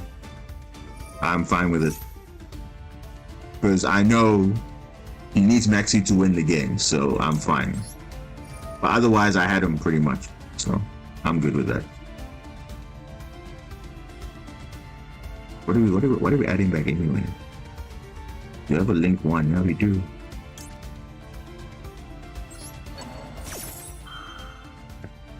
But he has damage on board anyway, so it's fine. I don't really worry about it. I'm saying for these games, the thing is, almost every game we played, the opponents either activated Maxi or not, because all these games are being kind of decided by using Maxi. Because look, he had all his fusions in at the bottom of the deck. If he didn't have that, then because obviously it'll be bad for him if he draws it. So, you know, yeah, it's just that's it. That was his only out, literally his only out. If Maxi was not, if he didn't have Maxi in his hand, this wouldn't have been like this. Because I easily would have OTK'd him very easily. Easily. No, no doubts. Because you can't blame me for playing into the Maxi, because how else I was going to play, basically, because he didn't have the most craziest board, and I had everything I had, so.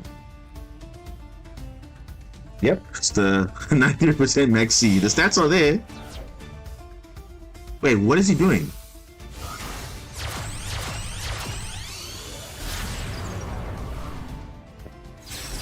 What? What? What? Clearly. Like, this is when you start now just flexing now. This is literally flexing now. This is literally unnecessary. Like, he had lethal on board, but what is all of this now? Because the only reason why he has all of this is because of me letting him draw a billion cards. So now he's going to use Snow just to banish all those cards in his hand. What? Like, what is all of this? All of this is so unnecessary. Can you see how some opponents are? They're so, like, this is so unnecessary.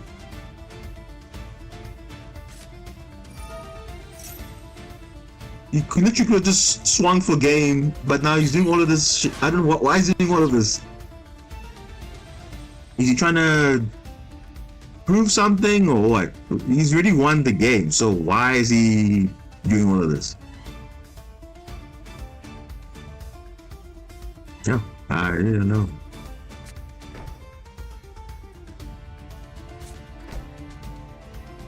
So he didn't want to throw away his card. Is that what you're trying to say?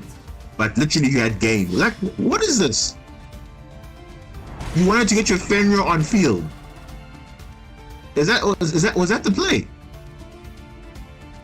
Nah, this guy is BMing, bro. I don't understand. This is stupid. Like, no, this is crazy. And now he's gonna get punished for this. Look now, you see? I draw the out. He's gonna get punished for this now. The Zoroboros will come back, but then all of that's gonna be for nothing. Like, what? I'm so confused because the guy had 5 bodies on field, and he wants to summon, bro. I don't even know anymore. Like, what? What even is going on? I'm so confused right now. The guy has 3 cards in his deck. 3 cards in his deck. All his Telements fusion in the grave. Look, Kekalos in the grave. Kaleido in the grave. Dude. This guy's an idiot because, for those who don't know, you cannot banish tokens. So everything on the field has to go except for tokens. Opponent clearly.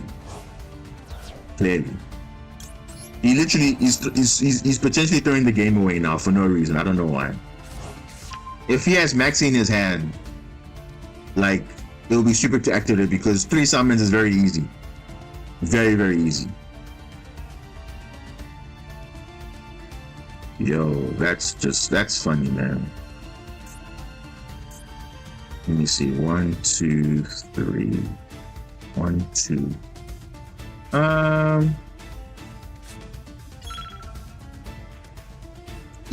That's the thing. The guy had game, but don't know what the guy's doing, honestly. Fairy Tale Snow.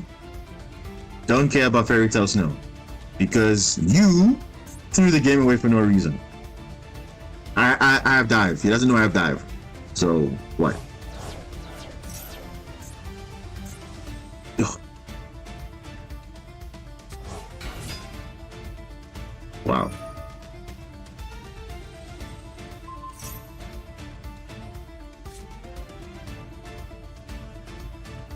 Let me see.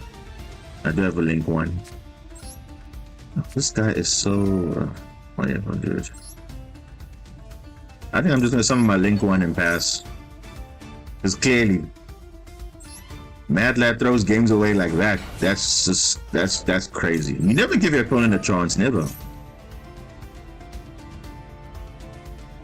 Like, you don't ever do that. Why would you do that?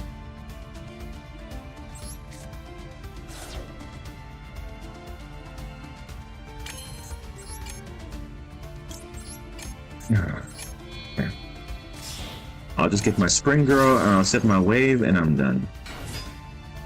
Okay, first excavate first and then we're gonna add let's add this back. Wait. I think my Sea Angels are still there.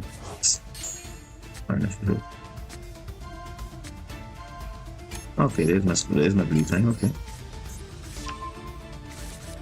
That's fine. We can still summon Coral. Yo. Okay, no, we can't do anything more than that. What's activatable in the graveyard? Oh, Seahorse. Oh, okay. So that's Seahorse from activating. To summon Blue Tang again.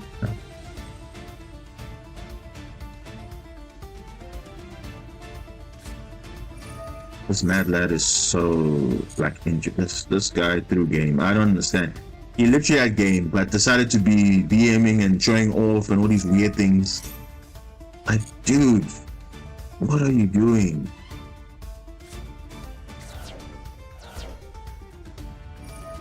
Yeah, it's the timing. The time is quite fast there. Before it used to be quite quick. What are you summoning? Rukalos? Oh, this guy.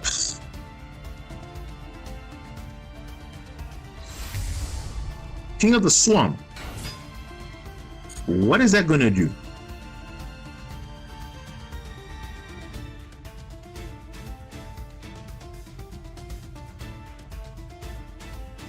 Okay, you can't target it because obviously it's a water, but okay, whatever. Junk sync, not junk sync, on jet synchron.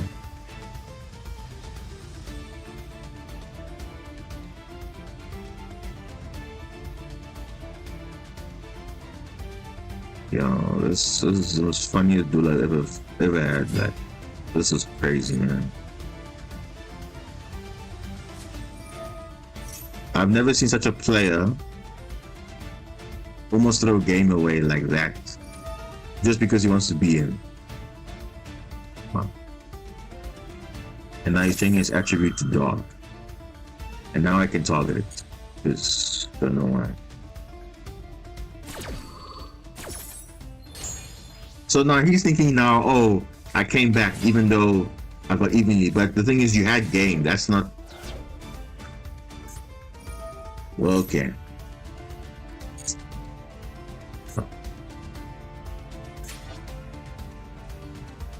Like, this turn should not have happened. What? What did he return? Yeah. Window. Of course.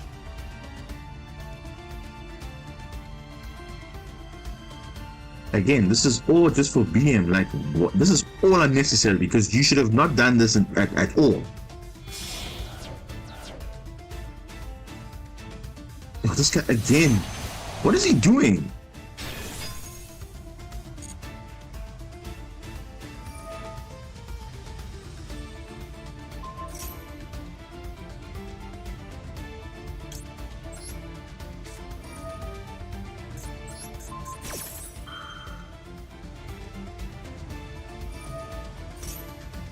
I think the guy is just showing off that, look, I have advantage over you. I think that's what he's pretty much showing me, like, oh, cool.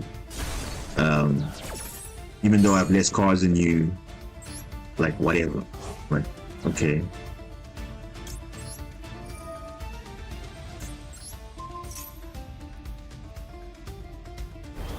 You know what's funny? He actually doesn't have game yet because his now monsters are now smaller than Blue Slug. But now he might... Yeah, he might have game. Okay. What is this? 2700. Okay, he has game. Okay. Alright. That's fine.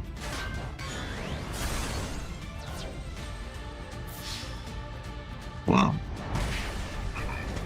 I don't even know what to say, guys. This is just... like, what?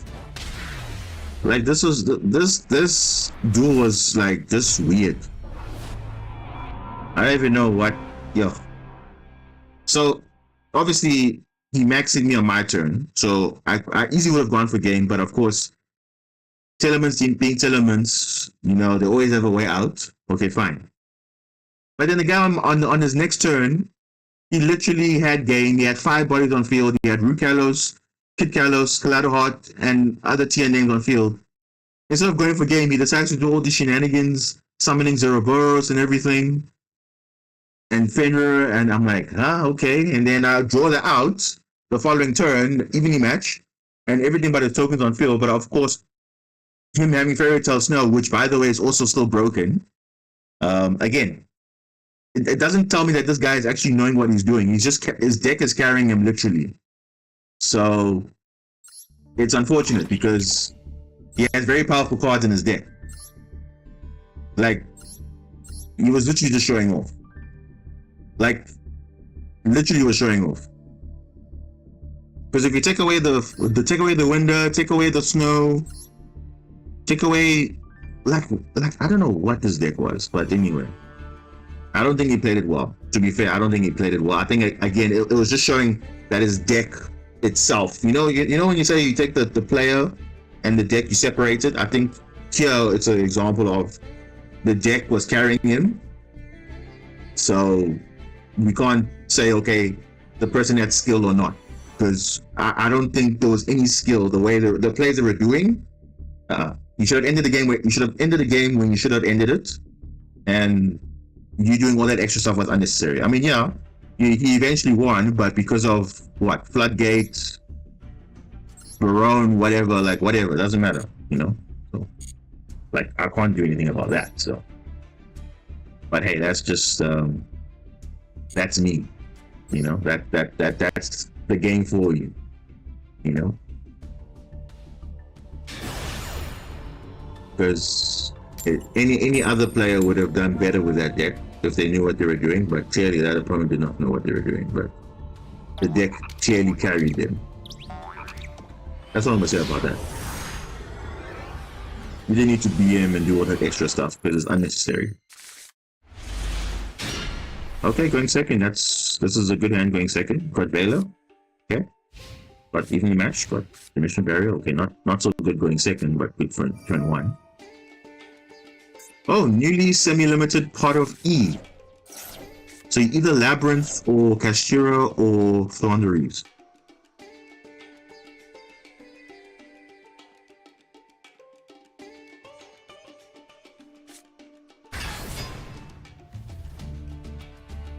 Yeah. Generic cards. So that I'm saying. Remember, if you put generic powerful cards together, of course you're gonna get a powerful deck.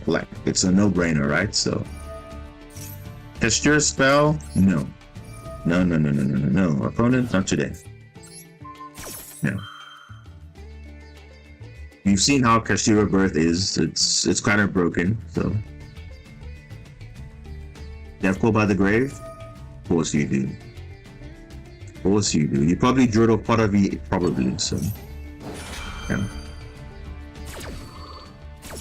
That's what I'm saying, guys. I mean, Tillerman, to be fair, I mean, they have to be surrounded around good cards, because let's be honest, if they have to take Tillermans on their own, like a pure Tillerman deck, they're actually not that good anymore. Because maybe there was a chance when they were, as a pure deck, they were good, but obviously since Murley's banned, 2 fusions a turn is not enough. So they're not as consistent and not as powerful as they used to be. So, yeah.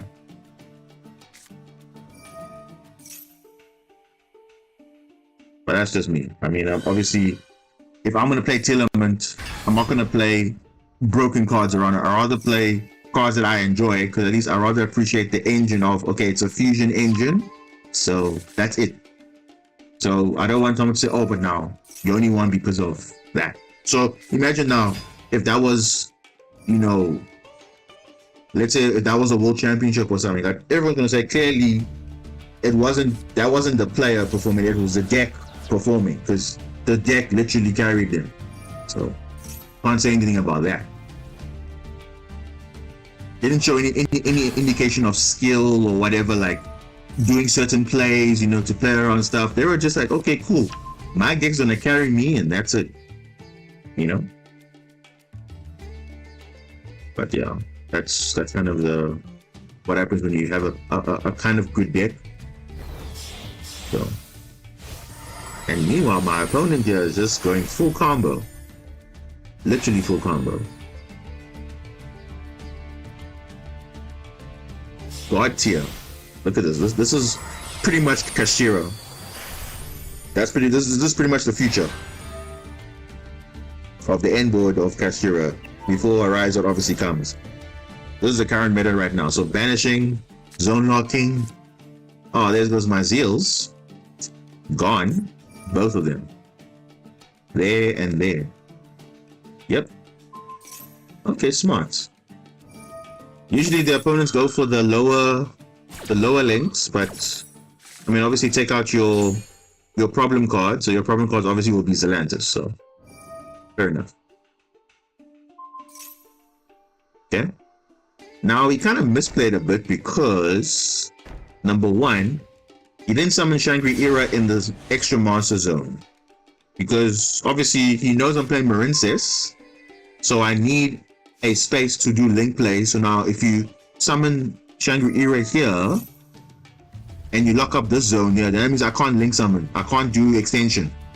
You know, aside from a link one, I can't do anything else because you've locked the zones. You know. Okay, anyway, let's just do this evenly match right now. What? Opponent, what do you want? What do you want to do? Do you have something?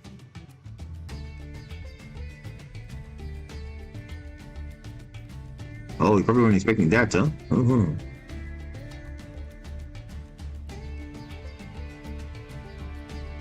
Yeah, and the thing is, let me say this, guys. At least Kashkira, you know what you're going to be playing. Like it's just, yes, it's the same deck. People play the same deck, but it's very linear. Like there's nothing like, oh, you're playing this package or whatever. Yeah, you can play these funny packages and whatever, but end of the day, once a Rizot comes out with all their support, you'll see everyone's pretty much playing the same deck. So at least you know what you're going to be expecting. But Tillerman, you don't know. Could be playing Punk tier, could be playing Adventure tier, or playing Danger tier, whatever, all those variants, whatever. It's like endless.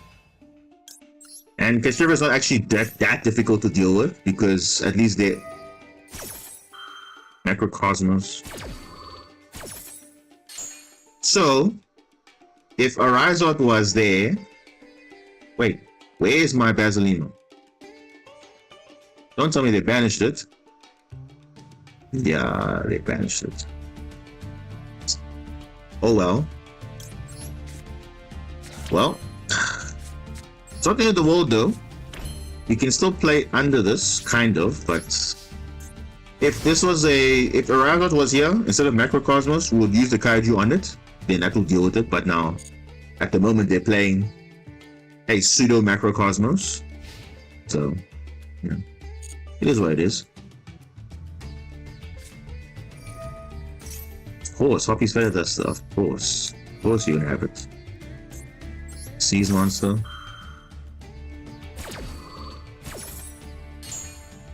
Macrocosmos, like, dude, are you that desperate to have the banishing effect of all cards? Like, dude, just play Dimension Shifter. It does the same job. Like, look now, he's bricking. He's got no, like, dude, this is what I don't like. Like, you play cards thinking that it's going to do something, but then you don't know if your opponent has plays. Look, you're literally bricking. All your Kashtira's on your grave. You don't have birth.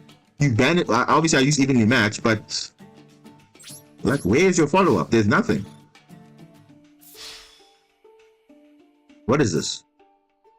Preparations or something? What is it? I do have the Alpha Cosmos. I do have a Cosmic Cyclone, and I do have a Duster. But obviously, it's not searchable yet. When I mean yet, as in we don't have the card that allows you to search those type of cards. So at the moment, nothing yet. Now, fortunately, I do have Nibiru, so it won't be too bad. Oh, come on, dude. What is this? You see, the Senate of Thunder. You see, that's his only play.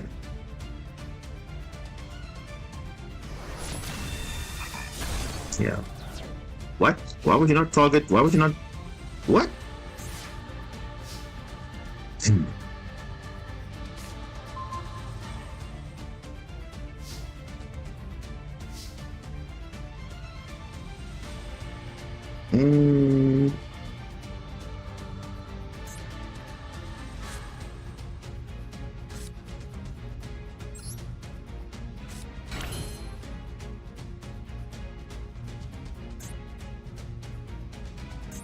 Oh, dude, I don't even know what.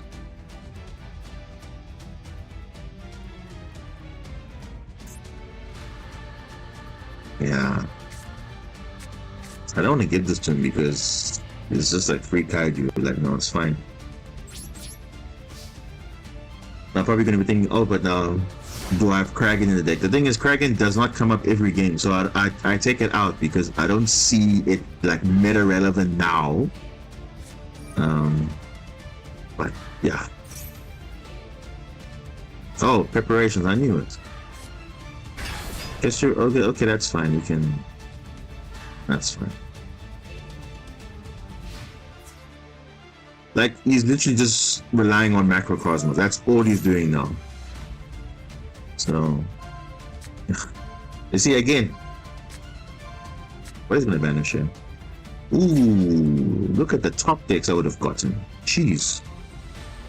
Now, guys, the June Moon is actually an out because she gains attack for face-off spells and traps on the field. 600 attack. So she actually is an out also. Because she gains attack for every spell and trap that's face up. So not just my side, also their side as well. Mind Hacker. Yeah. This guy is just vanishing away.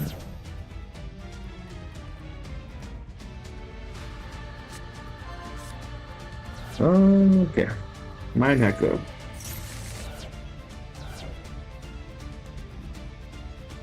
I just hope also that when they release a Rizard eventually, that they do ban the Mind Hacker, because if you do not do that, you're gonna have a problem.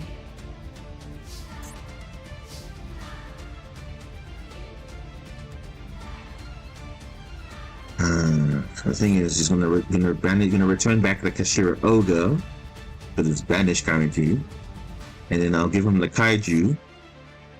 So it's like,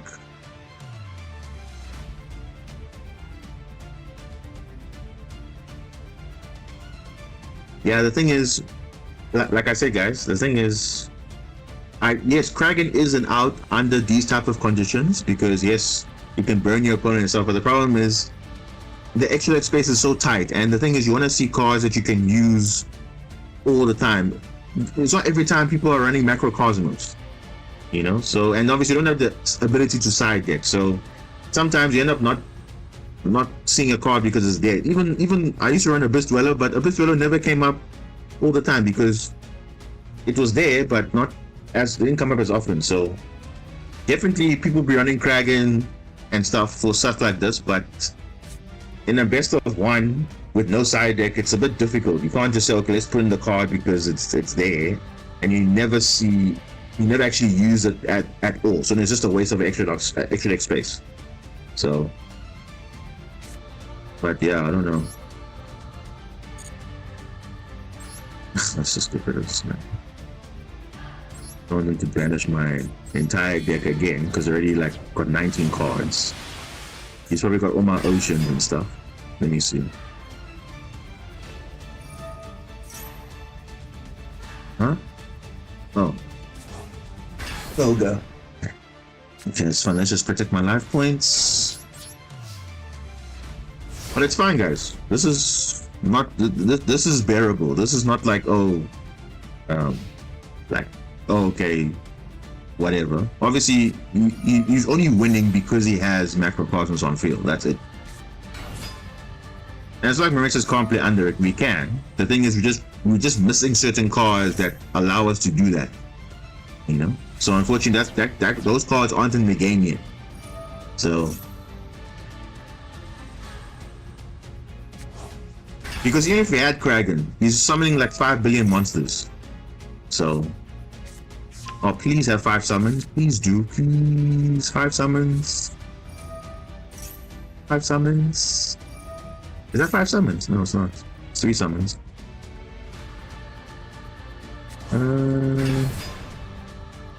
No, it's 3 summons, yeah.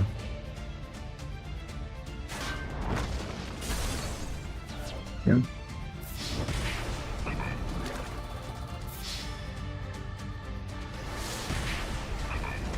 But that's what I'm saying, guys. Yeah, Macro's on board, but the thing is, that's literally the only reason why he won, because of that. Other than that, I pretty much did everything I could, and you can't blame yourself, you know. So I don't want to blame myself for that because I know that we did our best. So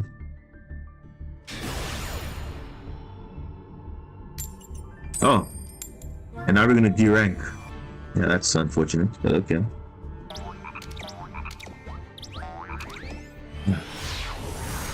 It's fine, guys. I think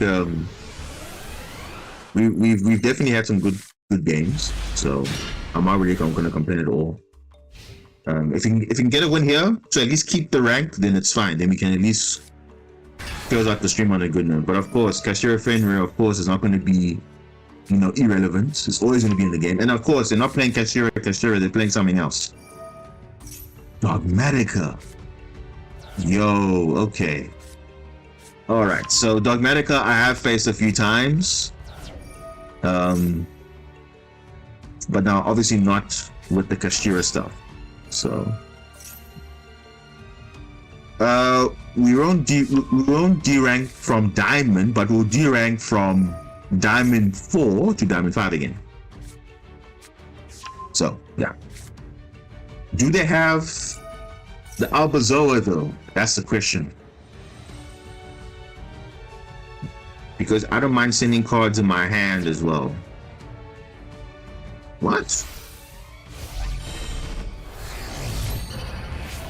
White Relic of Dogmatica?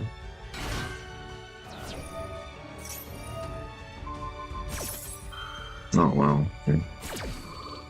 No, guys, I don't have a problem with D ranking. The thing is, obviously, if the game decides you're gonna D rank, then it's fine. Yeah, I mean, if I win, I win. If I don't, it's fine. I mean, we just go again. It's fine. I'm all good for it. White Metal Dogmatica. Okay, this is his end board. Ah, no. Brandon.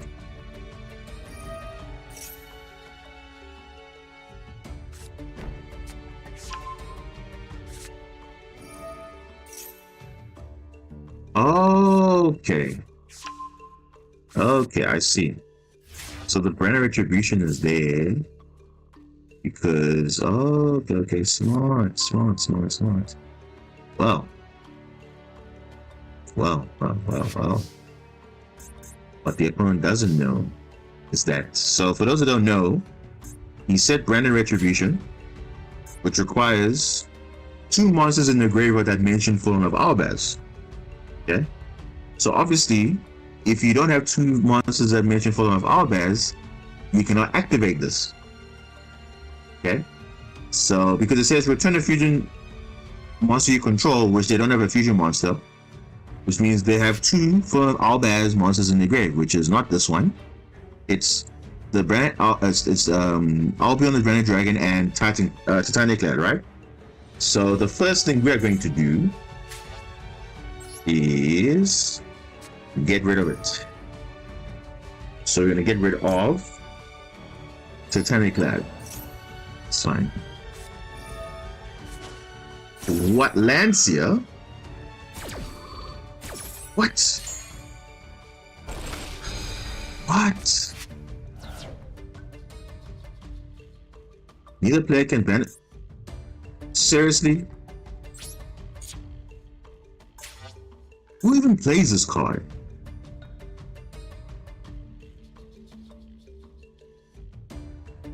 So neither player can banish card, which means he just turned off his own Fenrir, which means, but now the thing is, even your match is offline. My OTK is offline as well. So,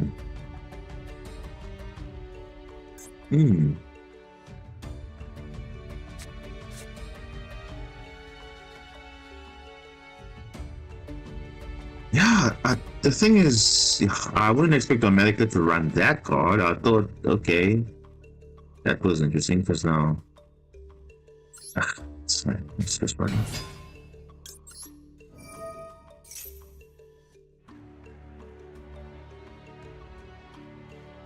Yo, where is my...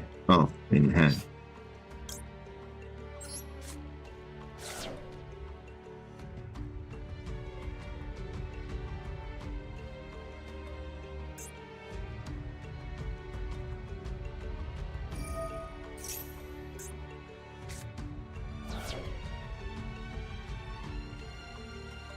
Wait. Oh. Okay.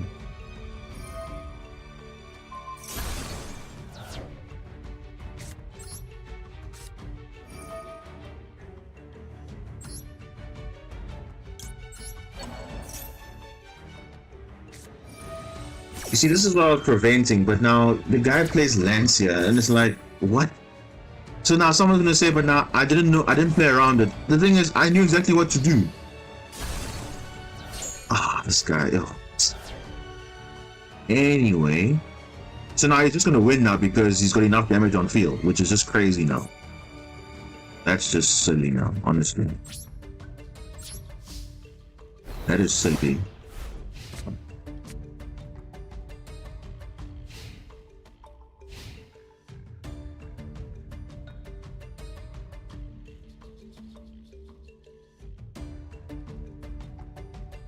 Ah.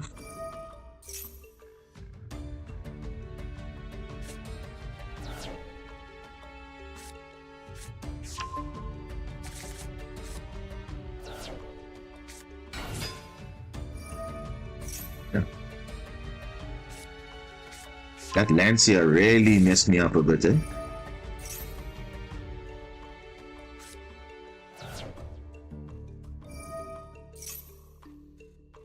But to be fair, the Lancia does like shut down a lot of decks, like, you know, especially that people rely on banishing. Like, so Blitzsteals are turned off. If you like Exorcister likes banishing stuff, so that turns you off. Yeah, shuts down a lot of decks. But the thing is, it's very rare for people to play that, though. That's the thing. So yeah, it's okay. I guess he worked around what he was doing, so I mean the Lancia did save him, let's be honest. The Lancia did save him. We did have a good hand, but the Lancia just killed the core by the grave, which would have prevented the branded retribution, so yeah. No, it's fine, guys. Again, we've tried. Oh, lower rank, oh, it's fine. It's still early in the season. It's literally the first day. Literally the first day. So I am not gonna complain at all. So yeah, I mean, yeah, it's okay. I mean, those losses, some of them were very weird, but okay. I think one of them quite a few, I think we definitely deserve to win, but the game just decides no. And obviously, look, it's RNG, right? So if you have good hands, your opponent also has, for some reason, outs, then they have outs, so you can't do anything about that. But okay, it's fine. So where do we go from here? So obviously, we still have a long way to go. We're still in Diamond 5. We obviously have to get to Master Rank again. This is the deck list I was using.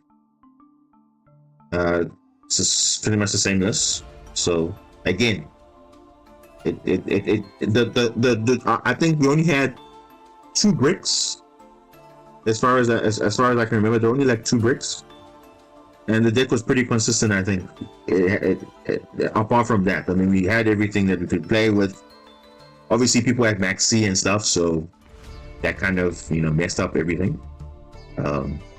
But yeah, I'm pretty happy with the performance of the deck. Deck still does well. Of course, depends on the matchup. Of course, it's situational. So you just have to know what you need to, what you can play, what you can't play. But obviously, if you play around something and they have an out for it, you can't do anything. It just means kudos to them. So that's dueling for you. But again, like you saw last season, the same on stream. You guys saw, like, there were some crazy games where we had like the most impossible board full on, and I remember that was full power tier that time, like, you know, with everything and whatever, and we still were able to win through all the negations and all the plays, the maxis and everything. So for me, I know if maxi's in play and someone wins because of that, well, it's because of that. That's all. You can't fault me. You can't fault them. I mean, obviously, maxi clearly is the most used card, so clearly something is wrong. If almost 90% usage rate, it tells you something, because maxi is so broken. But yet they don't want to limit the card or anything. It doesn't tell you, hey, the stats are there. Even Fenrir is rising. Let me just check something quickly.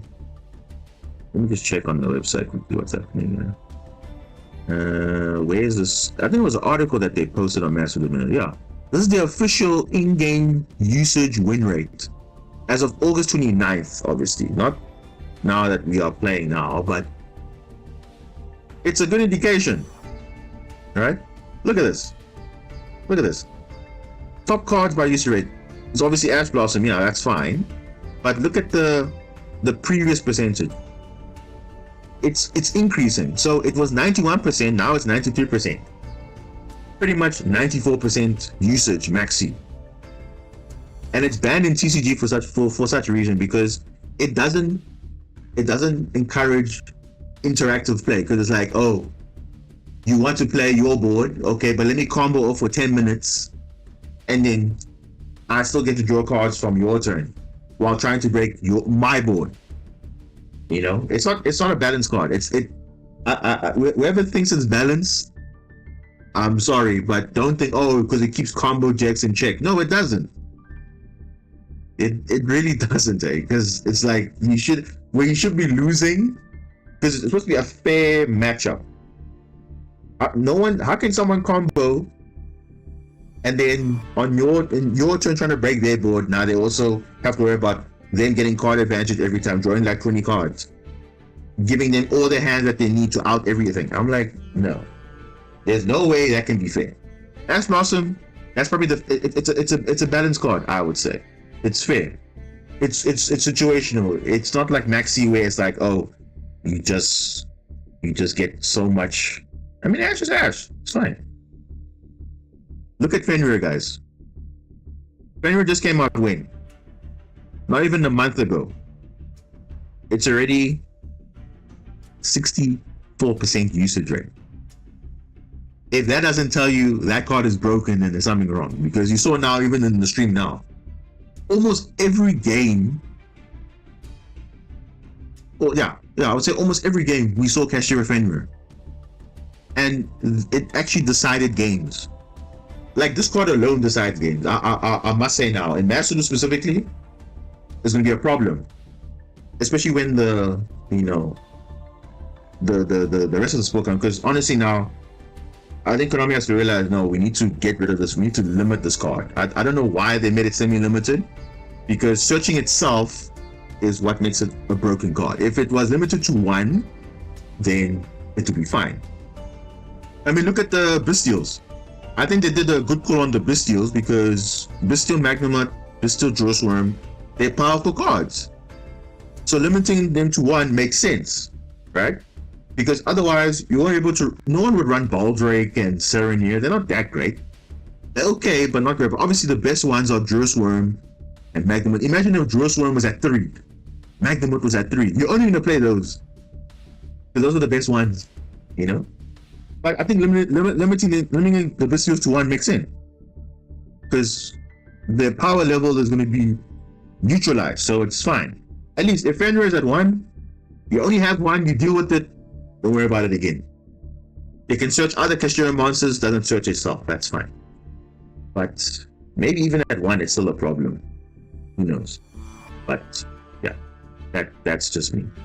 But yeah, the other stats, I mean, this is, yeah.